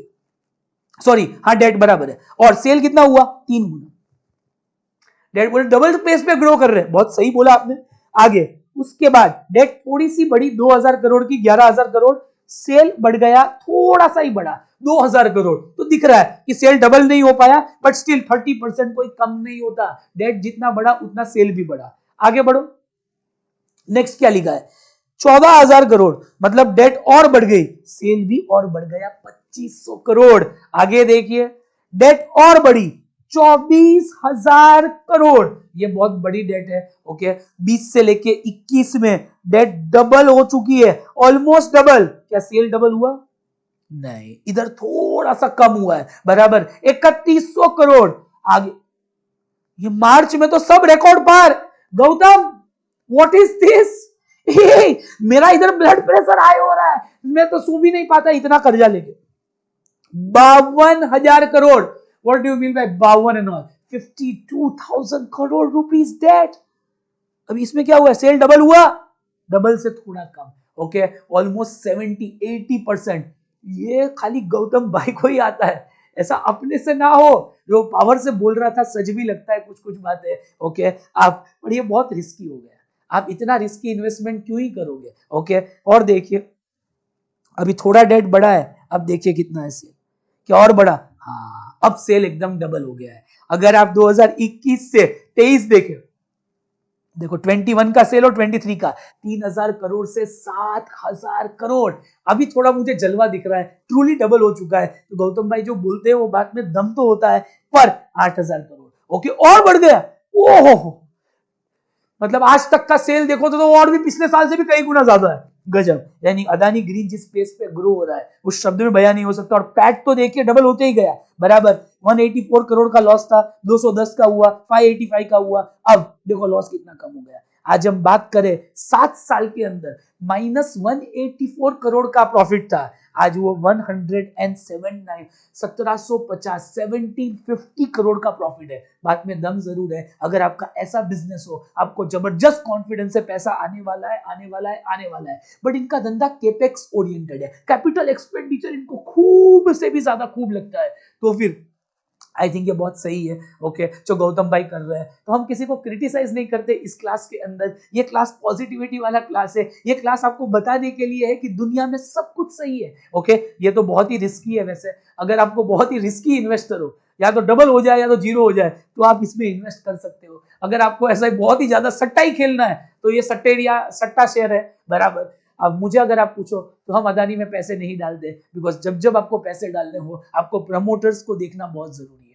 अब इसमें क्या है, एक इनहेरेंट रिस्क हमेशा जीवन में रहेगा कि बीजेपी गवर्नमेंट गई तो ये भी गया, बीजेपी है तो अदानी है, ऐसा लोग बोलते हैं, हमें नहीं पता। तो आई डोंट थिंक ये सही है, ओके। फंडामेंटल इन्वेस्टिंग का मतलब इनकी सब बात सर आंखों पे, जितना डेट बढ़ा उतना सेल बढ़ा, ये सब मुझे पसंद आया। बट मुझे ये नहीं पसंद कि गवर्नमेंट से शेयर भागे। मेरा शेयर तब भागना चाहिए जब मेरे सेल्स बढ़े, मेरा प्रॉफिट बढ़े। तो मैं एक भी रुपए, कभी भी गलती से कभी हो गया हो इन्वेस्टमेंट, तो मैं सॉरी बोलता हूँ, एक भी रुपए हम कभी अदानी में नहीं डालते, ओके। बिकॉज हमारा काम है फंडामेंटली इन्वेस्ट करना। हम एफएमसीए के स्टूडेंट है। अगर मैं भी इमोशनल हो जाऊं तो क्या फायदा। पर सर शेयर 3 गुना हो गया अदानी का, मुझे ऐसे 3 गुने पैसे नहीं चाहिए। मुझे वो पैसे चाहिए जो भले 20-30% बढ़े हर साल, बट मुझे सुकून की नींद तो आए। इतने डेट में आई am not comfortable, okay. But Gautam भाई इट इज नॉट रॉन्ग। वापिस एक बार आपको बता रहा हूं, आप किसी को हेट ना करें, ओके। मेरी फिलोसॉफी में वो फिट नहीं होता, किसी की फिलोसॉफी में शायद फिट होता हो इतना डेट। कैपिटल स्ट्रक्चर मुझे यही बोलता है, डेट लो इक्विटी लो, इक्विटी लो डेट लो। कौन सा स्ट्रक्चर बेस्ट होगा जिससे वैल्यू ऑफ द फर्म ज्यादा हो। हमने पहला स्ट्रक्चर देखा किसका, ओके, जोमेटो का, जिसमें प्योर इक्विटी है। जोमेटो के पास डेट कितनी कम है, इनकी डेट देखो एक बार, 57,000 करोड़। अब जोमेटो की देख लो, जोमेटो की देख लो, जोमेटो की जीरोधा का तो अवेलेबल नहीं है बिकॉज वो पब्लिक कंपनी नहीं है। जोमेटो का देखो, जोमेटो तेरी डेट तो दिखा ना प्लीज। सब कुछ मिलता है, हाँ सब कुछ इधर पब्लिक है ना यार, पब्लिक कंपनी में तो अलाउड है। किधर गया अरे जोमेटो की बैलेंस शीट किधर गई, ये रहा देखो। अब भी थोड़ा 70 करोड़ का ही लिया है, किधर 50,000 करोड़। इसका खाली डेट कितना है, 521 करोड़। 500 करोड़ गौतम भाई ने 5,000 नहीं 50,000, इसका 100 गुना डेट लिया है, बराबर। जोमेटो का डेट इक्विटी रेशियो देखना बहुत ही कम होगा, ये रहा 0.03। डेट से इक्विटी को कंपेयर करना, डेट अपॉन इक्विटी, मेरे पैसे बाहर के पैसे, मतलब है ही नहीं। तो ये रिस्क कम है इस कंपनी के अंदर, पर ये कितना ग्रो होगा ये सब अलग चीज है। छोड़ो ये सब हमें अभी नहीं देखना, आज थोड़ी सब कुछ पढ़ा देना है। आज तो मुझे खाली वार्म अप करना है। गौतम भाई सही है कि गलत है, Ambani is best, okay.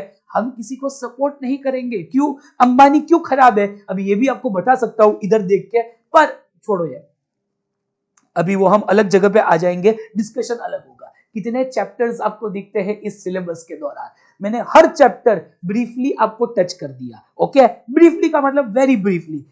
Chapter मैंने कितने पढ़ा है, एक भी नहीं, बट इंट्रोडक्शन आपको ऐसा दिया कि आपको पूरा एफएम का सिलेबस झलक दिखला जा, बल खा के झूम के आजा, तू जो नाचे नाचे जमीन। ये देखिए हर चैप्टर को मैं आप थोड़ा थोड़ा आपको समझाता हूं, ओके। एक एक लाइन बोलूंगा, ज्यादा नहीं, okay. Number 1, scope and objective of FM क्या है ये बताइए। तो ये एक चैप्टर है थियरी का, थोड़ा बहुत थियरी मैंने बोला, थोड़ा बहुत हम देखेंगे, ओके। बाकी सब चैप्टर पढ़ेंगे, उसके साथ ये ऑटोमेटिक होते जाएगा और लास्ट में वापस इस चैप्टर को मस्ट फ्रीज कर देंगे, ठीक है। प्योर थियरी चैप्टर, कुछ भी नहीं, एफएम का बेसिक नॉलेज है। दूसरा, टाइप्स ऑफ फाइनेंसिंग, आपको पता होगा, डेट है, इक्विटी है, बॉन्ड्स है, ओके, डिबेंचर्स है, ओके, प्रेफरेंस शेयर्स है, बहुत कुछ है, ये भी थियरी चैप्टर है। तीसरा, भाव અને ભાવ બંને જોવો જરૂરી છે, means you have to see the price also and you have to see the emotion also at the time of investing. Fundamental investing जिसको हम बोलते हैं, टेक्निकल खाली प्राइस ही देखता है, फंडामेंटल में रेशियोज देखते हैं। तो ये रेशियो बहुत प्यारा चैप्टर है, आई think one of the favourite chapter. अगर आपने इस चैप्टर को सीख लिया तो आपके पैसे तो क्या, अरे आपके 5-10 लाख का आपका कोर्स हो गया, 10 लाख की आपकी फी वसूल हो गई, 10 लाख रुपीस का आपको फायदा हो जाएगा कम से कम, और जीवन में जो फायदा होगा वो तो अद्भुत है। रेशियो फेवरेट चैप्टर, आगे बढ़ेंगे, फेवरेट मेरे सब है बाय द वे, ओके। आगे बढ़ेंगे, उसके बाद क्या लिखा है, okay, cost of capital. Cost of capital का मतलब डेट का क्या कॉस्ट होता है, इक्विटी का क्या कॉस्ट होता है, तो कॉस्ट ऑफ कैपिटल की बात करेंगे, कितने में मुझे फंड्स पड़ते हैं। एक बात आप बताओगे कौन सा ज्यादा रिस्की है, बताइए, डेट की इक्विटी, डेट की इक्विटी। आज एक बात बता दो ना, थोड़ा और ज्ञान झाड़ते हैं क्या, डेट या इक्विटी ज्यादा कॉस्टली कौन सा है, ज्यादा रिस्क किसमें है, ज्यादा रिस्क किसमें है, डेट में कि इक्विटी में?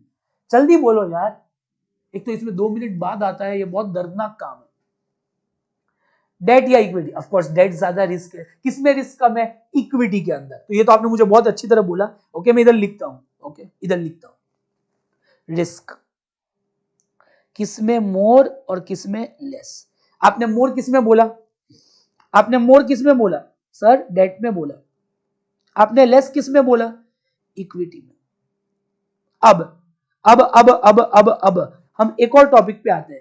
ओके, कॉस्ट किसका ज्यादा है, किसके अंदर कॉस्ट ज्यादा है, बराबर। कॉस्ट ज्यादा किसका है, डेट का ज्यादा कि इक्विटी का ज्यादा? रिस्क तो डेट के अंदर ज्यादा है, इक्विटी में कम है। क्यों सर ज्यादा रिस्क है? एक तो मुझे इंटरेस्ट भी देना पड़ेगा, बराबर, और दूसरा इंटरेस्ट के साथ साथ मुझे एक और चीज करनी है, रीपेमेंट। ओके, पैसा भी वापस देना है, इक्विटी शेयर होल्डर को ना डिविडेंड देना है, डिविडेंड दे सकते हैं, देना है तो, बट कोई कंपल्शन नहीं है, और रीपेमेंट का भी कोई रिस्क नहीं है, तो रिस्क काफी कम है। और बोलिए किसका कॉस्ट ज्यादा होगा? ये आप गलत बोलोगे, मुझे लग रहा है। डेट कम्स विद ऑब्लिगेशन, सही बोला आपने, बराबर। ये आपका गलत होगा, मुझे क्यों ऐसा लग रहा है? किसका कॉस्ट ज्यादा है, बताइए। कॉस्ट मतलब आपको जो देना पड़ता है उसको कॉस्ट बोलते हैं, बराबर। रिस्क तो आपने बोल दिया, मुझे कॉस्ट बोलिए। कॉस्ट का मतलब एक्सपेक्टेशंस जो होती है, बराबर। किसकी ज्यादा है, डेट की इक्विटी? इसमें आप गलत होंगे, बराबर। डेट का कॉस्ट हमेशा लेस होता है, लेस में डेट लिखूंगा और मोर में इक्विटी लिखूंगा। कॉस्ट का मतलब आपको कितने में, ये पूरा चैप्टर आएगा तो हम गहराई में समझेंगे, बहुत ही सोचकर समझकर जवाब कर। बोलो किसको रिवॉर्ड ज्यादा चाहिए? ओके, अदानी के अंदर जो बैंक लोन में पैसा डाले उसको रिवॉर्ड ज्यादा चाहिए कि इक्विटी शेयर होल्डर को? सोचकर समझकर इन्वेस्ट कर, सोचकर समझकर जवाब दे। बोलो किसकी एक्सपेक्टेशन ज्यादा होगी? ओके, मैं एक एग्जांपल लूंगा, हेत का। सुनो सुनो सुनो, नहीं, इतना फास्ट मत बोलो रे, इतना फास्ट बोल दोगे तो बाकी लोगों को समझ में नहीं आता। हेत मैं बैंक हूं, बराबर, SBI। मैंने अदानी को दिए 20,000 करोड़, 20,000, और हेत ने अदानी की कंपनी में डाले 100 करोड़ रुपए। अदानी में 100 करोड़ डाले, बोलो किसने ज्यादा रिस्क लिया, मैं बैंक ने कि इसने? किसने ज्यादा? ऑफ कोर्स हेत ने ज्यादा रिस्क लिया। क्यों? उसका तो कुछ फिक्स भी नहीं है, तो उसका रिटर्न भी क्या होगा, ज्यादा। तो कंपनी के लिए कॉस्ट भी क्या होगा, ज्यादा। हमेशा समझना, कंपनी के लिए इक्विटी शेयर होल्डर्स की एक्सपेक्टेशन ह्यूज होती है, तो इक्विटी शेयर होल्डर का कॉस्ट भी ज्यादा, बिकॉज उनको रिवॉर्ड भी क्या मिलेगा, ज्यादा, बिकॉज उसने रिस्क भी क्या लिया है, ज्यादा। पर बैंक लोन में इतना रिस्क होता नहीं है, मुझे तो मेरे पैसे आने ही वाले हैं, तो और दूसरी बात, बैंक लोन का जो इंटरेस्ट है वो टैक्स के एक्सपेंस में भी डिडक्शन मिलता है। Interest is a tax deductible expense, मतलब उसमें तुझे टैक्स का भी फायदा होगा। जितना इंटरेस्ट बढ़ूंगा उतना मुझे टैक्स क्या देना है, कम। इक्विटी डिविडेंड तो फिर टैक्स में भी कोई बेनिफिट नहीं है, इसलिए हमेशा समझना कॉस्ट इक्विटी का ज्यादा होगा। क्यों? उनकी एक्सपेक्टेशंस ज्यादा है, डेट वाले की इतनी एक्सपेक्टेशन नहीं है। मुझे फिक्स 8% देना है तो दे दूंगा, और उसका फायदा मुझे टैक्स में भी मिलेगा। समझ में आया कि बाउंस गया? ड्यू टू कंप्लायंस नहीं, ड्यू टू एक्सपेक्टेशन। ये वाला ताबड़तोड़ समझ में आया, हाँ या ना बोलो। वैसे नहीं भी आया तो आगे देखेंगे, बट एकदम समझ में आया तो हाँ बोलिए, जल्दी बोलो ना, बोलो बोलो बोलो। ओके, जब तक आप हाँ बोलते हैं तब तक मैं एक और पॉइंट लिख देता हूं, कंट्रोल कंट्रोल कंट्रोल कंट्रोल। बोलो किसमें आपका कंट्रोल डाइल्यूट होगा, किसमें डाइल्यूट होगा, बराबर। तो इक्विटी में डाइल्यूशन होगा, इक्विटी में मेरा कंट्रोल डाइल्यूट होगा, बराबर। पर डेट में मालिक मैं ही रहूंगा, मेरा कंट्रोल डाइल्यूट नहीं होगा।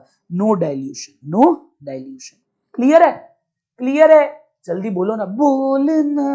ओके, तो इक्विटी में मेरा शेयर जैसे जोमेटो का डाइल्यूट हुआ था, बट अदानी का डाइल्यूट हुआ नहीं था। आई होप आपको समझ में आ गया होगा। ओके, तो ये तो इस चैप्टर में मैं डिटेल में देखूंगा। वैसे आज मुझे पढ़ाना कुछ नहीं है, बट खाली वार्म अप करवा रहे हैं। ओके, तो ये चैप्टर है, लाइन वाइज में चैप्टर लेके आया हूं। दूसरा लेवरेज चैप्टर है।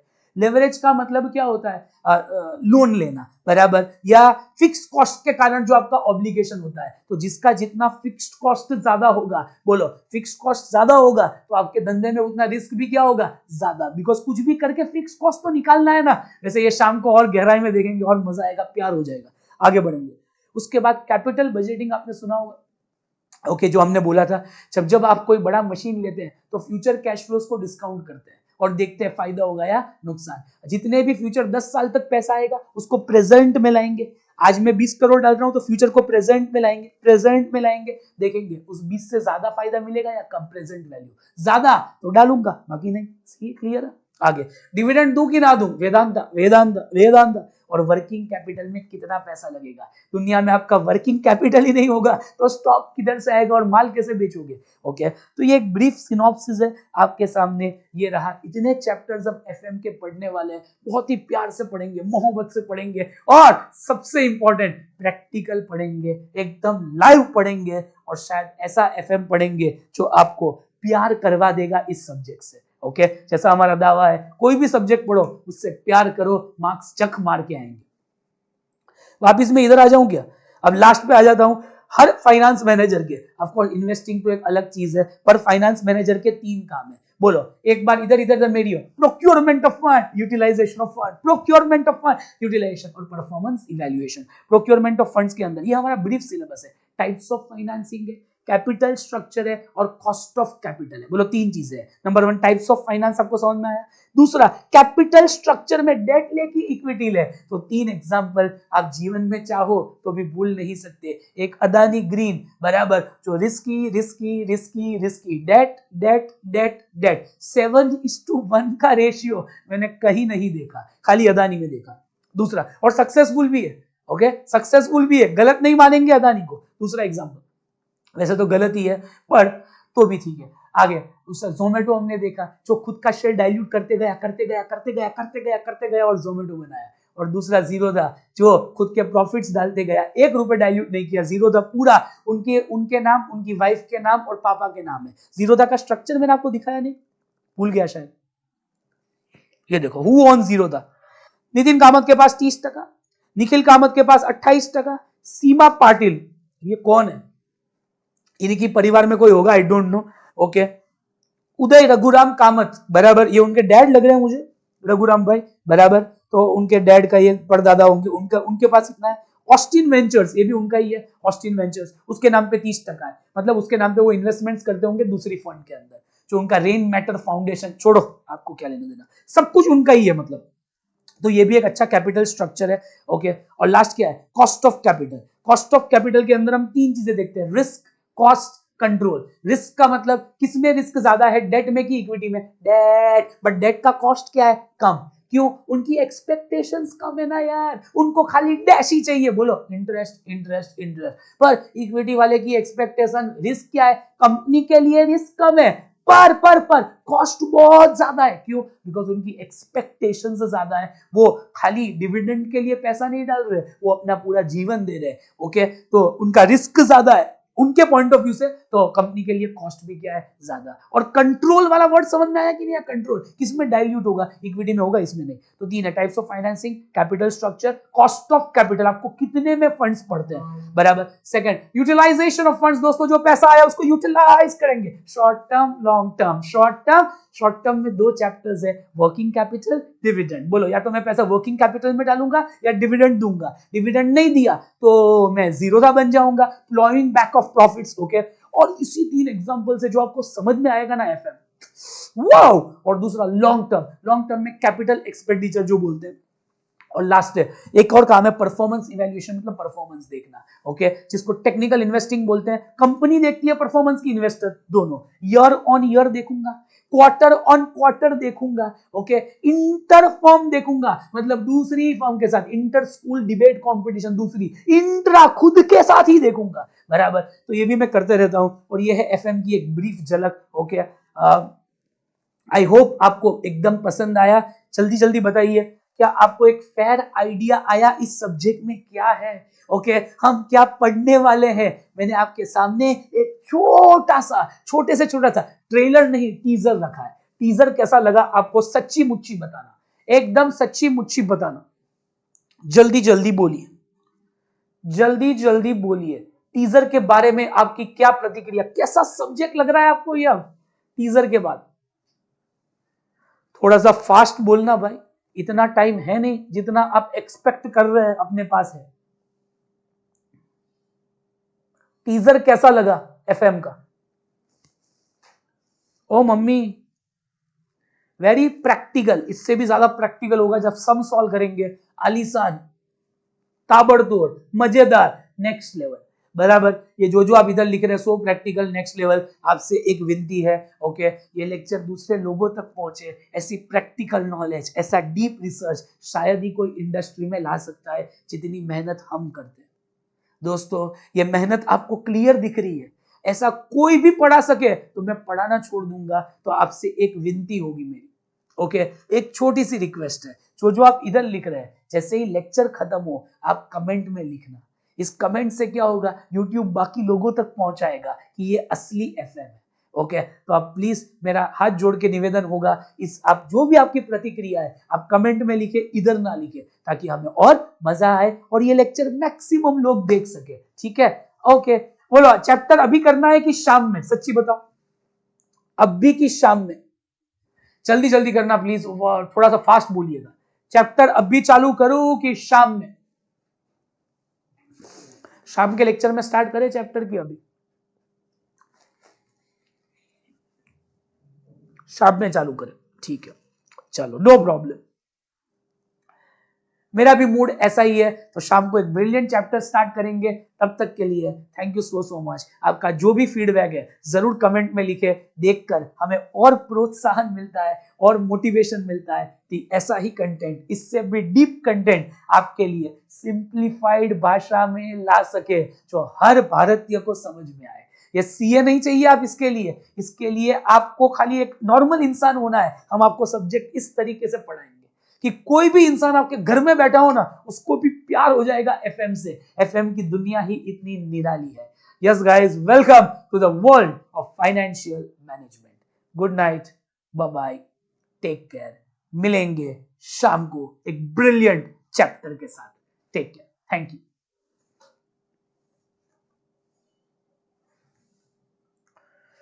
Yes, lecture done. मिलेंगे, इंट्रोडक्शन एक हो गया, बाद में